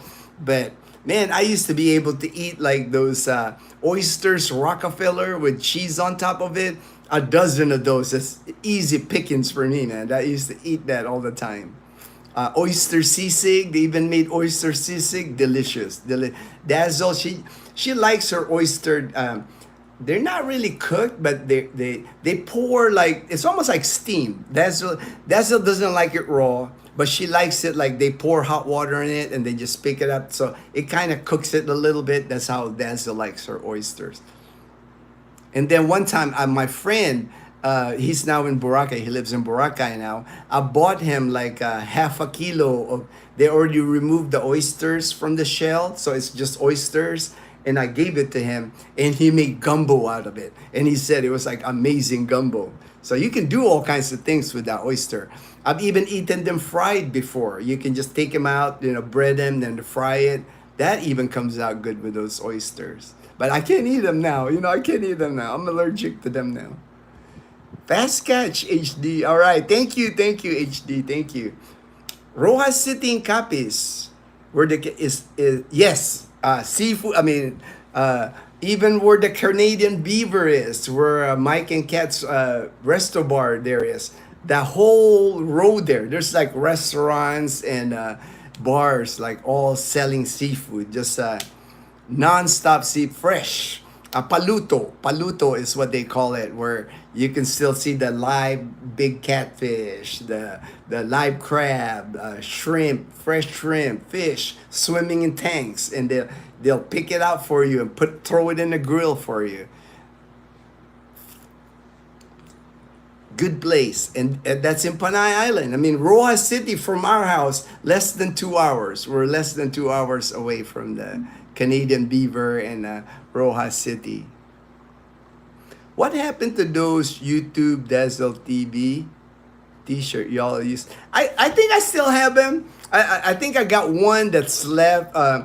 They fade out because here, Daniel, when you wash them, the material they use here is not the best quality material. So even the print gets like faded out. I think I have one left that's like a black. I made one that's like black shirt that says Dazzle TV. I think I still have it, but I wore it during Ati-Atihan. But I might come up with another shirt. The thing with the shirts here, I notice is like the white shirts aren't good because like it's hard to keep anything white shirt white here because sometimes our Numancia water, that water that comes out of the faucet, it's not clear. It is what it is here in the province. And it's even Calibo, sometimes the water doesn't come out clean, so that's why we don't drink it. We don't drink the water out of the tap here. We always buy the 5-gallon liter filtered water that we have it delivered to us. But I don't buy any white shirts anymore because you can't keep it white. You can't keep it white here. No matter how much bleach you use, you soak it in laundry soap and bleach, it just doesn't stay white here. I just got lucky monitoring for that, and Jay's carrying it. All right, they're doing all right. Cool. Oh, we're almost done here, HD. I think I always just go 2 hours and then busy man. For nice resto ambience and great food, Dumangas town in Iloilo province is becoming pop. Yes, yes. Actually, Dazzle wants to hit that place because she watched. I haven't seen the video. I'll have to look a video. I think she just saw it on Facebook. So that would probably be a good video for me to make. And I think it's at Dumangas. They have this fish farm there, but you can fish for snapper, is what Dazzle said. So not tilapia. You can fish for snapper. So and then you can fish it and they'll grill it for you. You can eat it at the restaurant. So that'd be a cool experience. Maybe on our next trip to Iloilo City, I have to be there in October for my MRI, my monitoring MRI for cancer. Maybe I'll extend the trip, extend it to, so we can go to Guimaras one night and then one night in Dumangas and then go home. So make it a longer trip. Make it a longer trip while we're in Iloilo. Seafood resto. It was the same. That area in Haro, it'll be a video coming up. You know, it's like they call it in Iloilo City coastal. The locals call it coastal. We went there and we had seafood. I mean, we had a seafood feast, man. We had we had crab sisig. We had black ink squid. We had two. Of course, I didn't eat a lot of the seafood because I'm allergic. We had two dozen oysters Rockefeller. We had a snapper, grilled snapper. I had the kare-kare. I had the crispy pork kare-kare. We had chop suey. I mean, it was just four of us that ate, but it was a feast, man. It was just like quite a spread of food. Is if a family has at least 3 sons, then one becomes a priest for. Oh, I didn't know that. I didn't know. Cool information. I know, I know families here in the Philippines. The older generation anyway, it's a big deal for them, like to have a doctor in the family, to have a lawyer in the family, a priest in the family. I know at one time when when we were still all in the Philippines, living in Manila, that was kind of like, it was almost like we were kind of being groomed. Okay, he's gonna be a lawyer. She gonna be a nurse, kind of thing. But a lot of my relatives, we all migrated to the U.S. And we kind of got spread apart in the U.S.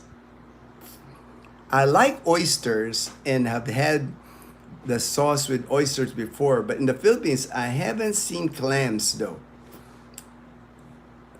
They do have clams. Gray, in Rojas City, the seafood capital of the Philippines. I have seen different types of clams. It's like not just one variety of clams. And I know there were clams because they're still alive and they would pop open and they'll spit like water at you, man. Yeah, plenty of clams like JB. Just need to go right place. Yep, in the right way.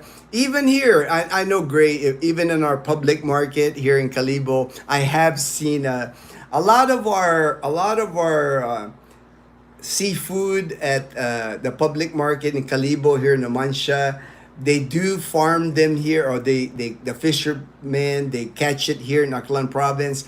But there's certain items that come from Rojas City because they just don't have, or they have less. So, but we do, I mean, seafood, it's never a problem in Aklan province as far as seafood, because I mean, we're surrounded by water here. It's like half of Aklan province is coastal. And then we got the Aklan River that goes through. Aklan River is like a giant river that cuts through several towns in Aklan province. And then we have other rivers, other waterfalls, just so much water here. So it's, that's why we have so much seafood here in Aklan. I was in Catholic school for 12 years, 3 while in university, and I never wanted to go to seminary school. Yeah. I had enough, like when I was in grade school here, I remember when you're in Catholic school here in the Philippines. I went to Letron College in Manila in Intramuros. We learn how to serve with the priest. We had our the dress that we wear, and then rosary, of course, when it's the October. Usually we have to recite the rosary. We had confession every week. I remember that, going to Catholic school. We had to confess our sins every week, and then mass every day at 11 to 12.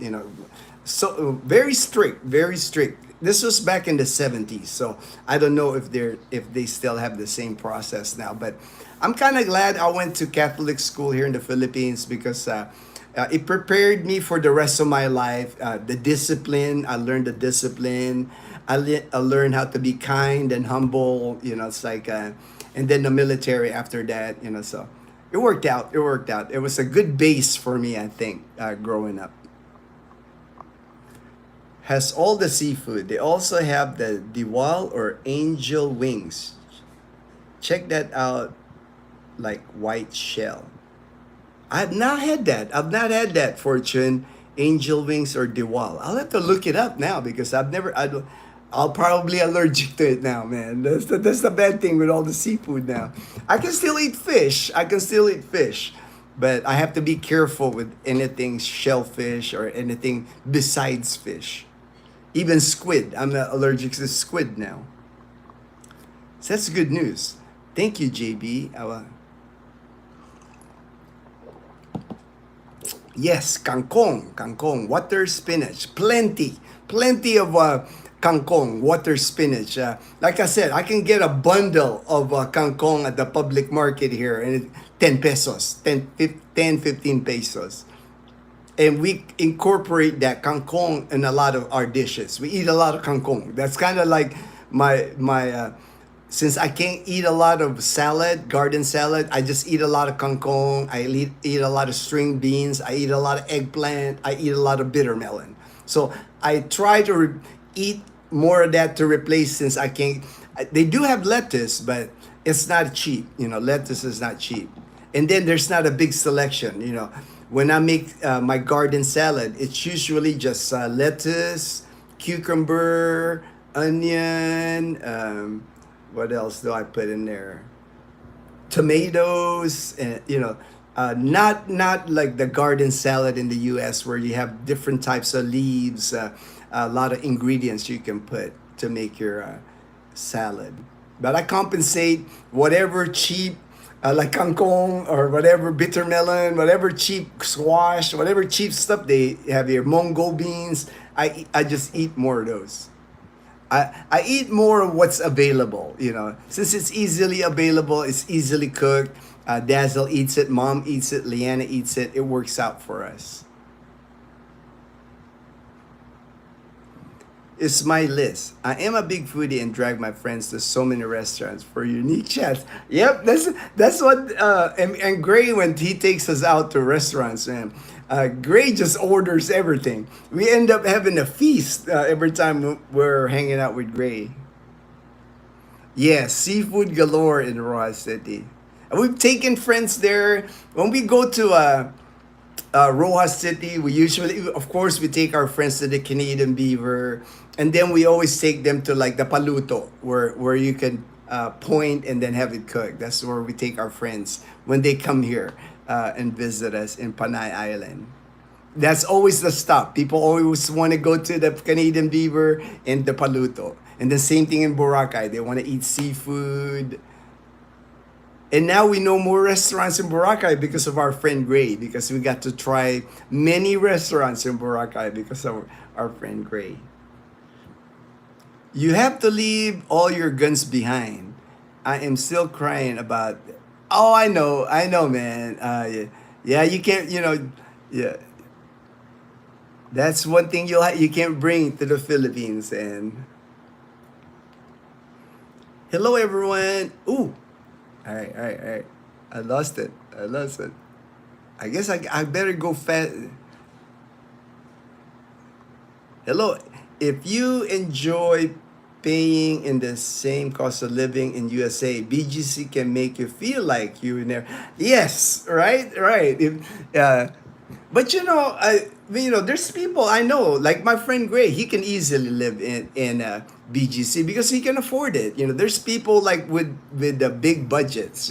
So uh, why give up that kind of lifestyle if you can afford it? It's like Gray. He can afford to live in BGC, and he can still afford to go to fly to Kuala Lumpur, fly everywhere in Asia, and visit us in Boracay. So if you can afford it, why not?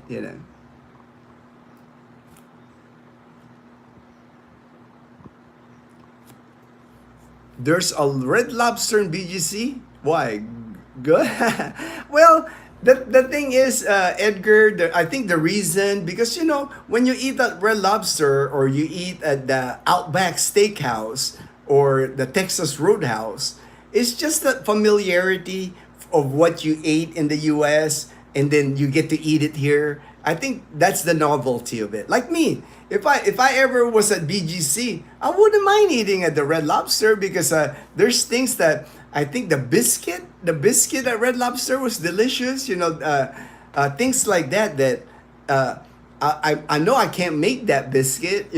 Or even like there's just dishes that when you have, like for me, I've been here 14 years. I haven't eaten many things like a simple Sonoran hot dog from Arizona. I've not eaten a Sonora. If I see a Sonoran hot dog at BGC, I'll be like, I'd be in heaven. I'll be in heaven. Simple things like that. Because like when Gray and I ate my first Mexican style tamales at Muchos in Boracay. I've been here 14 years. I've not had a tamales like that, like the same tamales that I used to eat when I was in San Antonio, Texas, and I enjoyed it. I mean, it was like, man, it's just you miss things. You miss things after a while being here. That's why. But it's easy enough to, like I said, go to the local place, get yourself a live lobster, and cook it the way you want it. The sad part is a couple greedy people give everyone else a bad name. Yeah, yeah, that's always the case, man. It's always the case. Even like you know, there's expats that do wrong things here in the Philippines, and those are the people that make it in YouTube, the news, and all that. But most expats I know here, man, that I've been friends with and remain friends with, most expats I know, they just want to live a quiet life. They're now retired. Oh, my dog's barking. She wants in. She wants in. Come on, Toy. You had enough sun, Toy? You had enough sun? Unfortunately, there's always, people that ruin it for the rest. It's like I said, most of my expat friends here, they just want to live a quiet life.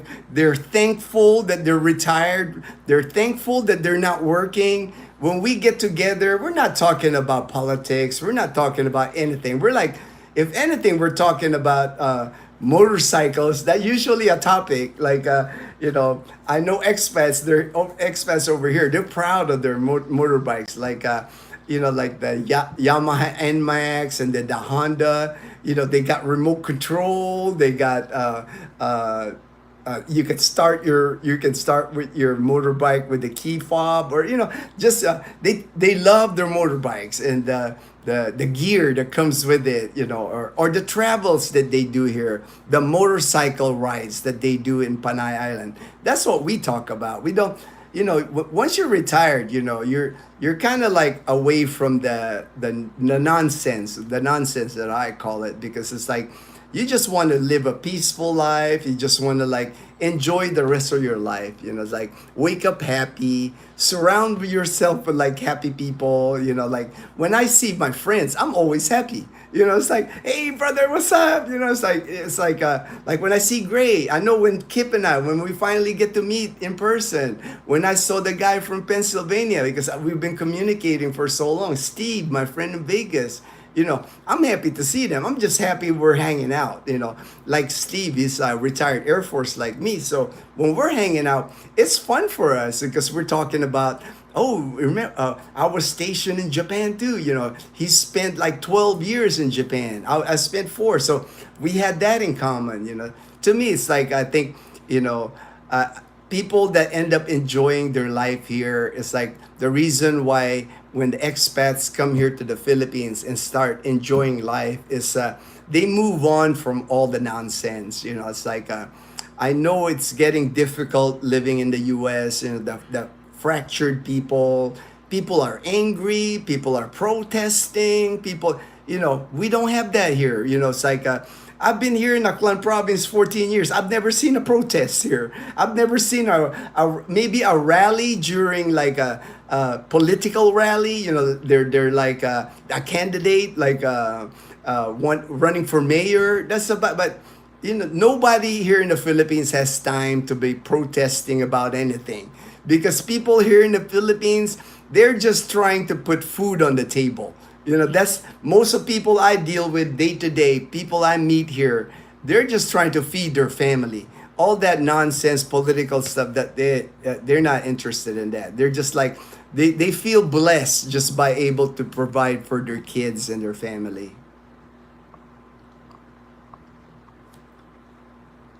To waterfall showed a sign that the red Filipinas.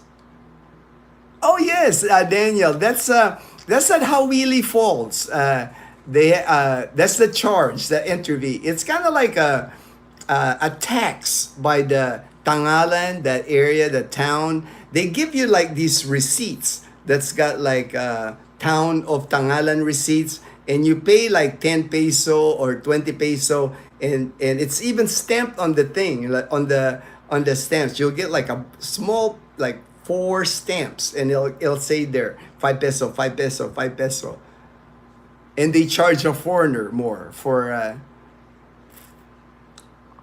Same thing with like going to Boracay. Like me, I'm a local. I have, as long as I have an ID. Like Alfie, my friend Alfie, when he lands here in Numancia, I will get him a barangay ID. So now he's a local. He's gonna be a resident of the town of Numancia. So when he goes to Boracay, he doesn't have to pay the environmental fee, which is like 300 pesos. He doesn't have to pay the terminal fee, which is 150 pesos. So right there, he's already saving 450 pesos, like $8 just to enter Boracay because he's a resident. He has a clan resident ID. There are just things like that here, you know, that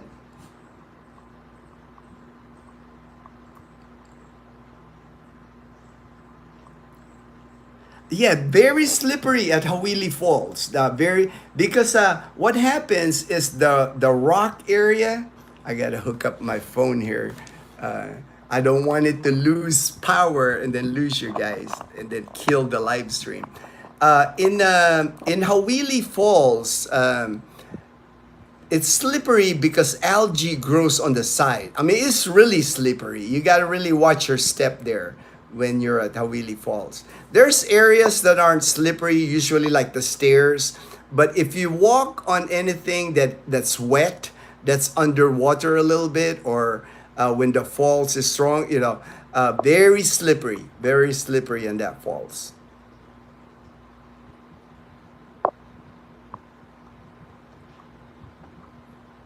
So far, every time they go to a waterfall, James. Oh, well, me, man, I can't afford to be falling now, man. I'll be 59 years old, man. I can't afford to fall at all. You know, I don't want to break anything. I don't want to break any hip, knee, anything like that. So when I'm at any waterfalls, I'm super careful. And Dazzle's so protective anyway. They'll be like supporting me, making sure and I just don't take chances anymore. You know, it's like that's why I don't mountain bike anymore. I gave up mountain biking. I think when I was 55, about 4 years ago, I finally gave up mountain biking because I could not afford any accident here where I break any bones. I've actually never broken any part of my body before. All my bones are intact. So why now at 59? You know, I can't. I know I can't handle any fall. You know, that'll be too dangerous for me. I've lost a lot of meat in me. You know, because when I went through my cancer treatments, I went from like 168 pounds to like 119 pounds. So I lost a lot of meat. I don't have a lot of cushion. If I fall, it's like, and my bones, from the radiation and chemo treatments, my friend Gray even tells me this. My bones aren't even the same now. So extra careful not to break any bone. Probably not gonna heal quickly too if I break anything. So I just can't afford that. I can't afford that. I can't. There's enough to do here. Like I said, I walk more now. I no longer mount it. I don't take chances. I don't even dive into like in the ocean anymore. Like I used to climb a little bit of rocks, not high, nothing high. I would climb rocks and then dive in the ocean, but I don't do that. I don't do anything dangerous now. I'm too old now. Even though I don't consider myself old, but it's like I can't do that stuff anymore. My days of adventuring are past me, and I can live with that. I can live with that. I understand now that I have to be more careful now. Jasa, hello. I'm doing good. I'm doing good. Thank you. Thank you so much for asking. Can you imagine made in China military equipment being used for the first time in war? My made in China toaster only last a week. Lord, last a week. And it's not even that, JB. To me, that the big advantage of the United States military is our training. We've been training. It's like years after, like I said, after World War II, we fought many wars. It's like we've learned from mistakes from other wars. So there's just I guess you would call it corporate knowledge and the handed me down from people before us that you can't. There's no price on experience. You can build new equipment, you can build new ships, new planes, but the pilot experience, the experience flying over at Iraq, Iran, all that area, I would like put our pilots against any pilot in the world and they will kick butt. Just because it's kind of like that thing I always tell people. Same thing in basketball. You can play all the G League game, all the preseason game, but when it comes to the finals, it's the people that got experience, that got the guts to shoot the ball is always gonna be the one on top. Experience matters. Experience matters.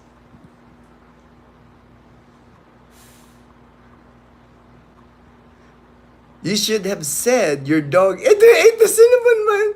Hey, I wasn't gonna lie, man, because I woke up in the morning and there was a cinnamon in our room. I'm like, oh, this will go good with my coffee. Because I was thinking maybe Dazzle bought the cinnamon bun. And I always eat Dazzle's food, man. She doesn't mind. But I didn't know that belonged to Gray. Don't encourage him. Don't encourage him. I ate red lobster twice in 25 years each time. Oh man, sorry to hear that, man. I love red lobster. During my time in the U.S., like I said, I love the biscuit, and I never really ate. I don't think I ate a lot of lobster there, but I ate the shrimp. I like the shrimp at Red Lobster. Is what I remember. Hey, Michael C., my good friend in Trece Martires, Cavite. Good morning, bro. Happy Saturday. All right. Hope you're enjoying your Copico Blanca. Good seeing you on the live stream, my friend. Good seeing you. Edgar, why in the would you eat a red lobster? Yeah, Edgar's asking again. I think they just miss it. I bet you expats that live in BGC, they just miss. And probably a lot of Filipinos, BGC, there's a lot of rich Filipinos that live in BGC, so they can afford red lobster. Ooh, there, right there, it says, has good American whiskey. Gray, he knows all about whiskey and red wine. Gray knows a lot about wine. It would be better to cook the freshly caught. They would taste much better. Afternoon siestas are the best. Yes, I'm a firm believer of afternoon siestas, and especially after a good lunch. Man, I sleep good. My afternoon siesta is part of my daily routine. Sawyer Iloilo Pigs in Dineto. Yes, yes, Dineto. Dai for Inday, ne. Oh, thank you for saying that, Fortune. Actually, Dazzle's nickname is Dai because they call her Inday. That's Dazzle's nickname. The family calls her Dai. And then the old Dazzle's older sister, Nene. That's what we call her, Ne. But we don't have a Toto. We haven't designated Toto to anyone. We have a Dodoy. We call one of the nephews Dodoy, but not a Toto. I'm wondering why we never called anybody Toto. Midday cocktails are the best. Get you ready for after work drinks. Go to SNR and get American whiskey. Hello, dude. All right. Hey, Red Bread. Hello. God bless, my brother. I concur. Won't eat again ever. You won't eat there again ever. Happy. I got good cooked seafood. My favorite dishes. Yeah. You won't ever. And yeah, you can cook your own food, man. Cook your own food, Danielle. Good morning. Are you guys going to Karen's birthday? Yes, we are going. We actually are going with another expat friend of ours. Our expat friend David and his partner. They're gonna come to Calibo the day before the party, and then we're gonna. They wanted to follow us to James and Karen's house because they don't know where it's at. You know, they don't want to get lost, and we know where they live. So you know, we'll ride together. They'll follow us under motorbikes. They ride motorbikes together. I have found that the big tiger prawn we get fresh in the market are just Glenn. Glenn's my neighbor. Glenn's my neighbor here at Camellia Glen. He always buys like those giant prawns. He loves those giant prawns, and his partner cooks it really good. About $6.50 a kilo, but it is cheaper. Oh yeah, I mean those lobsters in Boracay, they're like in the thousands. You know, it's like 2,000 pesos, 3,000 pesos. They're not lobsters in Boracay are not cheap. They're very expensive. But like Glenn said, the prawns, the giant prawns here, they're just as good. You know, they're only a little bit smaller than some of the lobster that I see in Boracay. The prawns here just get so big. They do sell the red lobster cheddar biscuit. Oh, okay. All right. That's what I like. Daniel. I like that red lobster cheddar biscuit. That's what I remember eating. That was my favorite at Red Lobster. I would eat the biscuit, and then I would eat their butter shrimp. You know, they had like peeled shrimp already, like on a small tray with butter. It's like swimming in butter, man. And then that cheddar biscuit, man.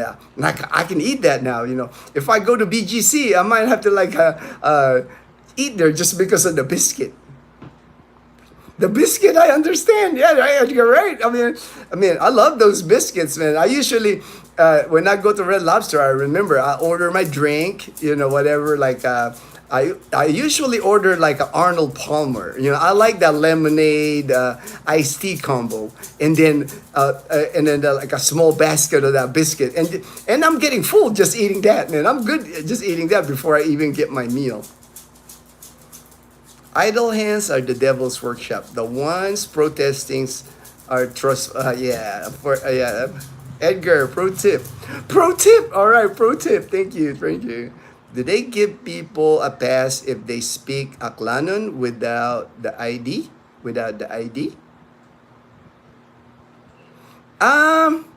It's who you know, HD. You know, it's really not.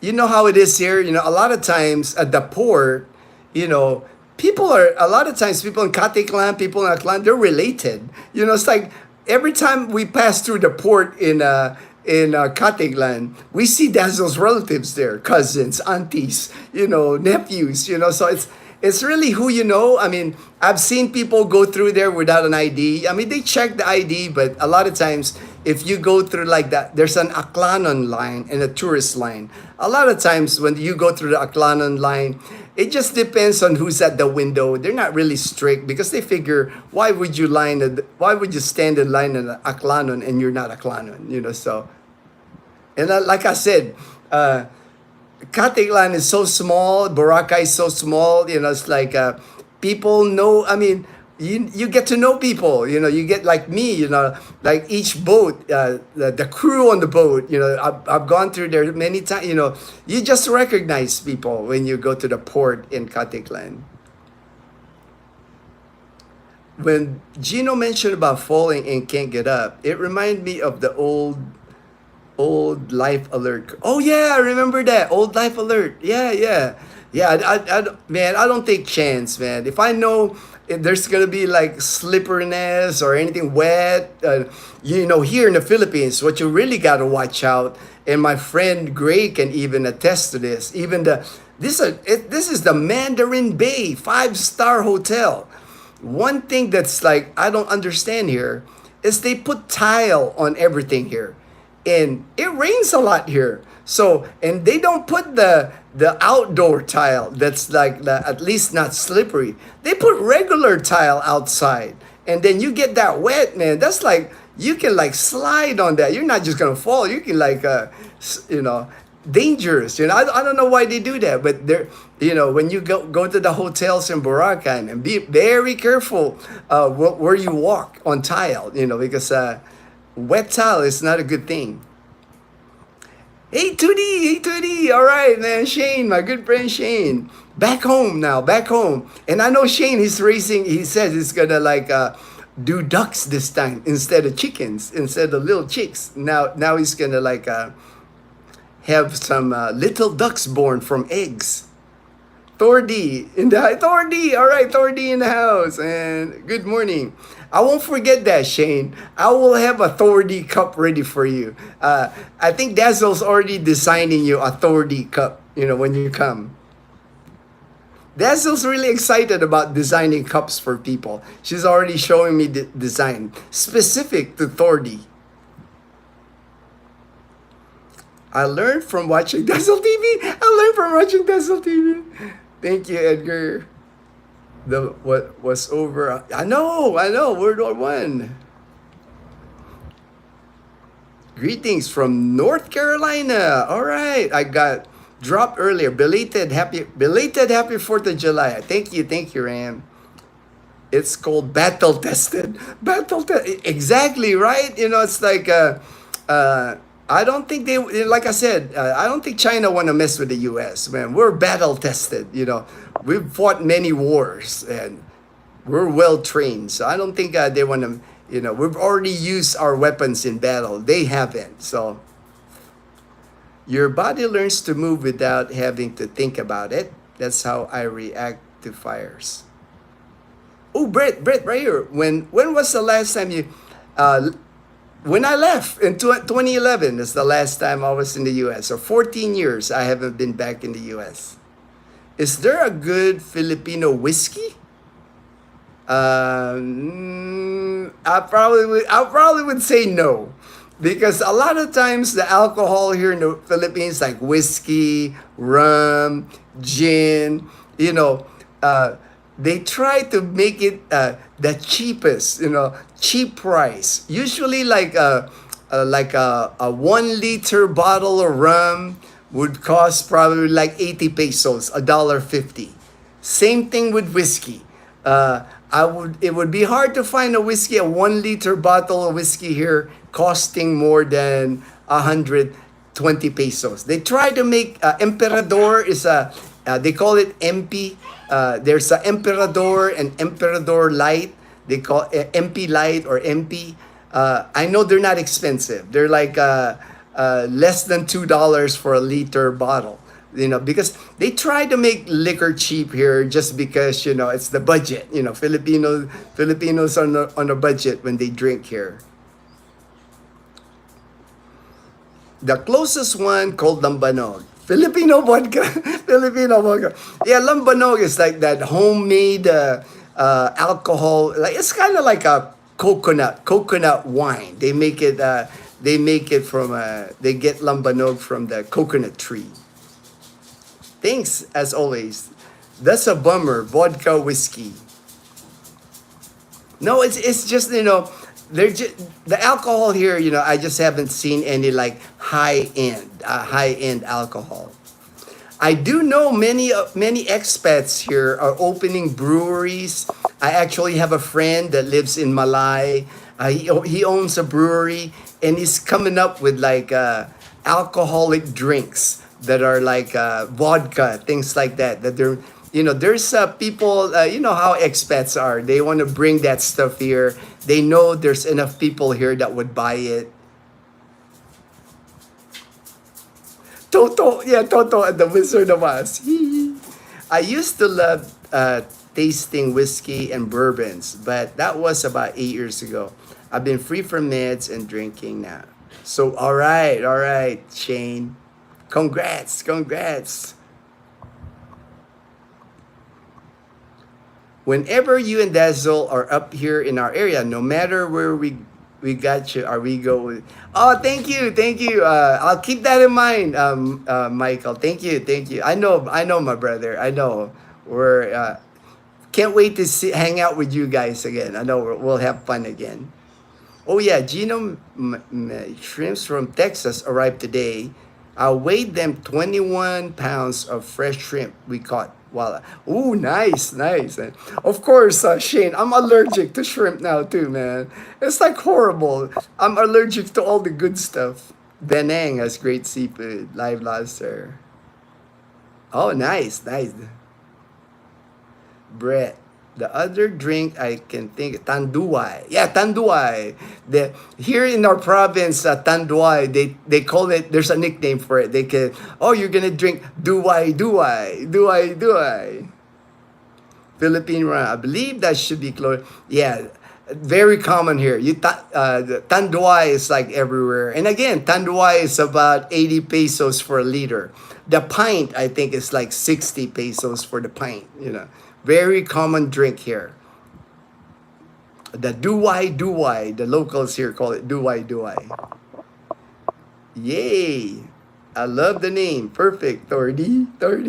The most I ever paid for a bottle of whiskey was 250. 200. Yeah, they won't have fancy whiskey like that here. It would not sell well. That's why, they make alcoholic drinks here in the Philippines cheap. Like the Emperador and Emperador Light, MP and MP Light. I think that's the closest thing to whiskey. They want it cheap so people can afford it.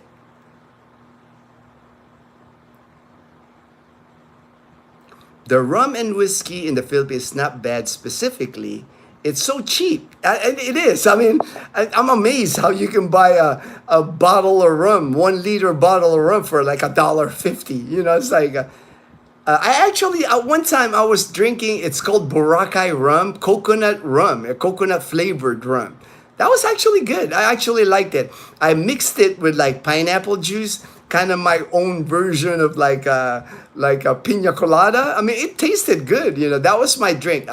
I get a glass of ice, half of it with the Boracay coconut rum, and then I put pineapple juice, that Del Monte pineapple juice, and that was my drink. My own creation, and that was like awesome. And I drank that when I was still drinking. I would drink that, and like I said, the Boracay rum was like, it comes in a white bottle. Got coconuts in front of it. It says Boracay coconut rum, made by Tanduay. And it was like 80 pesos. I think it's the same price. I think it's still $1.50.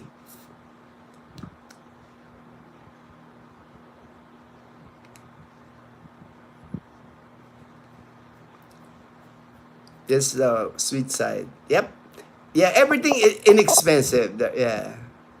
Inexpensive. What's the thing Dazzle shaking? Is that protein shake? Oh, I'm like, I'm not sure, HD, what you mean about what protein shake. I've been hearing that shake in the past streams. Shake. Dassel's still asleep, I think, man. She hasn't come down yet. Maybe mom is washing laundry outside. Maybe our washing machine outside. Maybe. Have you tried gin?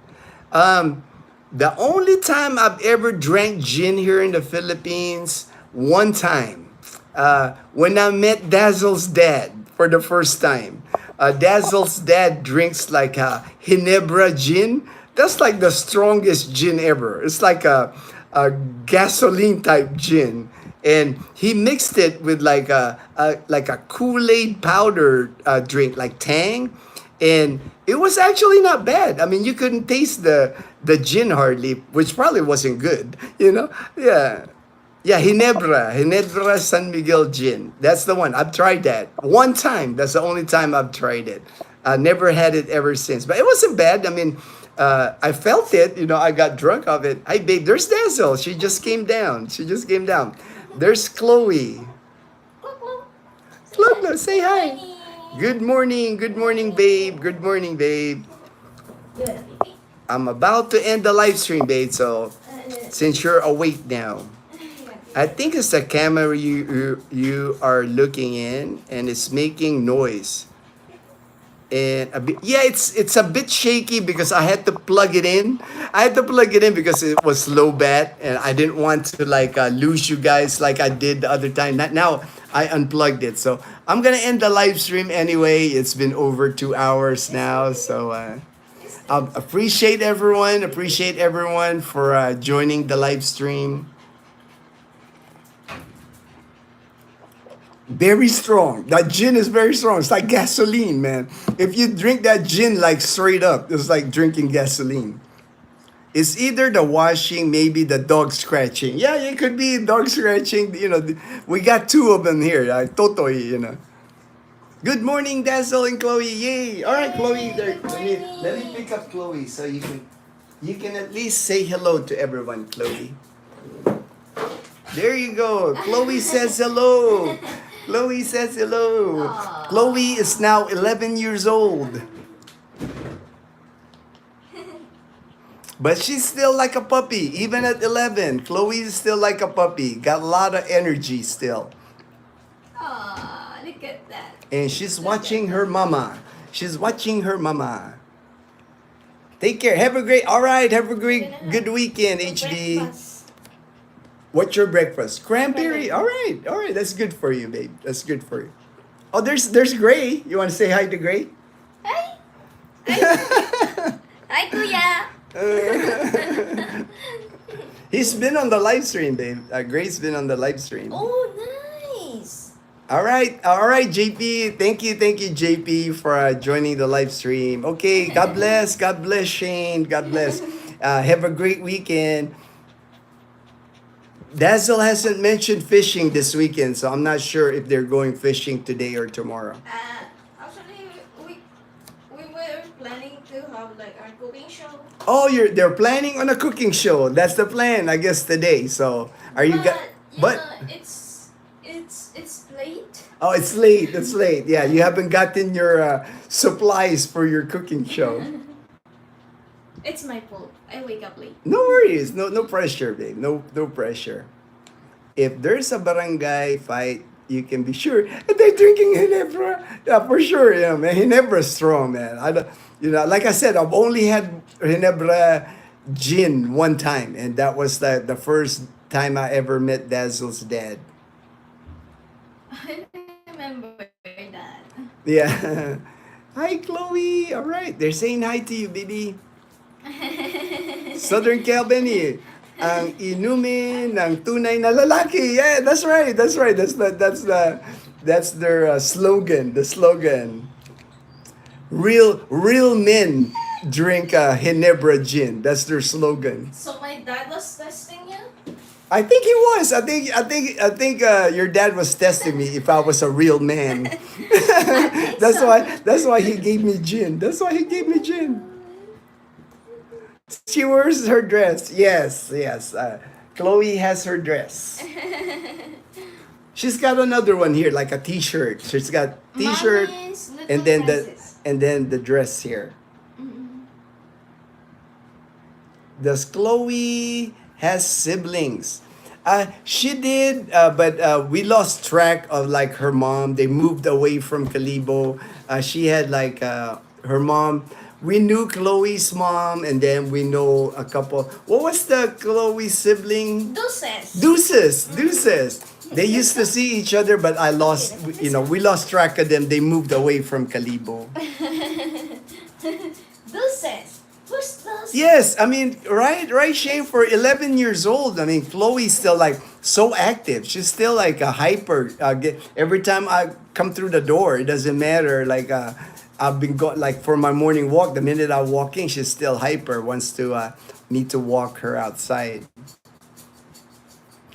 Oh, yeah, I could hear like Toto scratching back Oh, there. yeah, that's Toto. That's Toto scratching. She's scratching the tile. Toto, do you wanna go outside? Hey, little sis. That's what Grace said. Little sis. Tell Dashiell she needs to top my fish. I showed her the picture, man. Dashiell says, whoa. And then I saw her all the flounder that you caught, man. Like, you caught like I a dozen. know. A dozen big flounders. Is that Shane? Yeah, that's Shane. Yeah. I don't think we can top. I don't think Dashiell can top that. I don't think fish grow that big here, man. Yeah, the fish will drag me to the water. Yeah. That thing is Yeah. big. Yeah, and here in the Philippines, it's like That's what fi- she said. fish doesn't have a chance. Yeah. Yeah, fish doesn't have a chance here in the Philippines. Filipinos, they don't wait till they get big here, because little fish get eaten here. So that's why they don't have a chance here. Yeah, all right, Daniel. I'll show Dazzle that the Filipina P going deep sea fishing. We'll watch that later on our TV here after the live stream. Oh, Chloe's spoiled, man. That's why Chloe looks so happy. She's spoiled. We spoil her. And, we're just trying to, we know she's 11, it's like, we're just trying to enjoy as many years left she got, because I know dogs don't have like a long lifespan.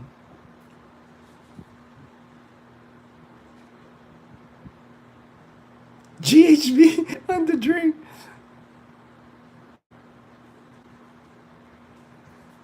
I got a big fish. All right, LOL, dude. None of that, Bill Cosby. That's funny. All right, I don't drink the bamboo ride. I don't think the bamboo rides would real.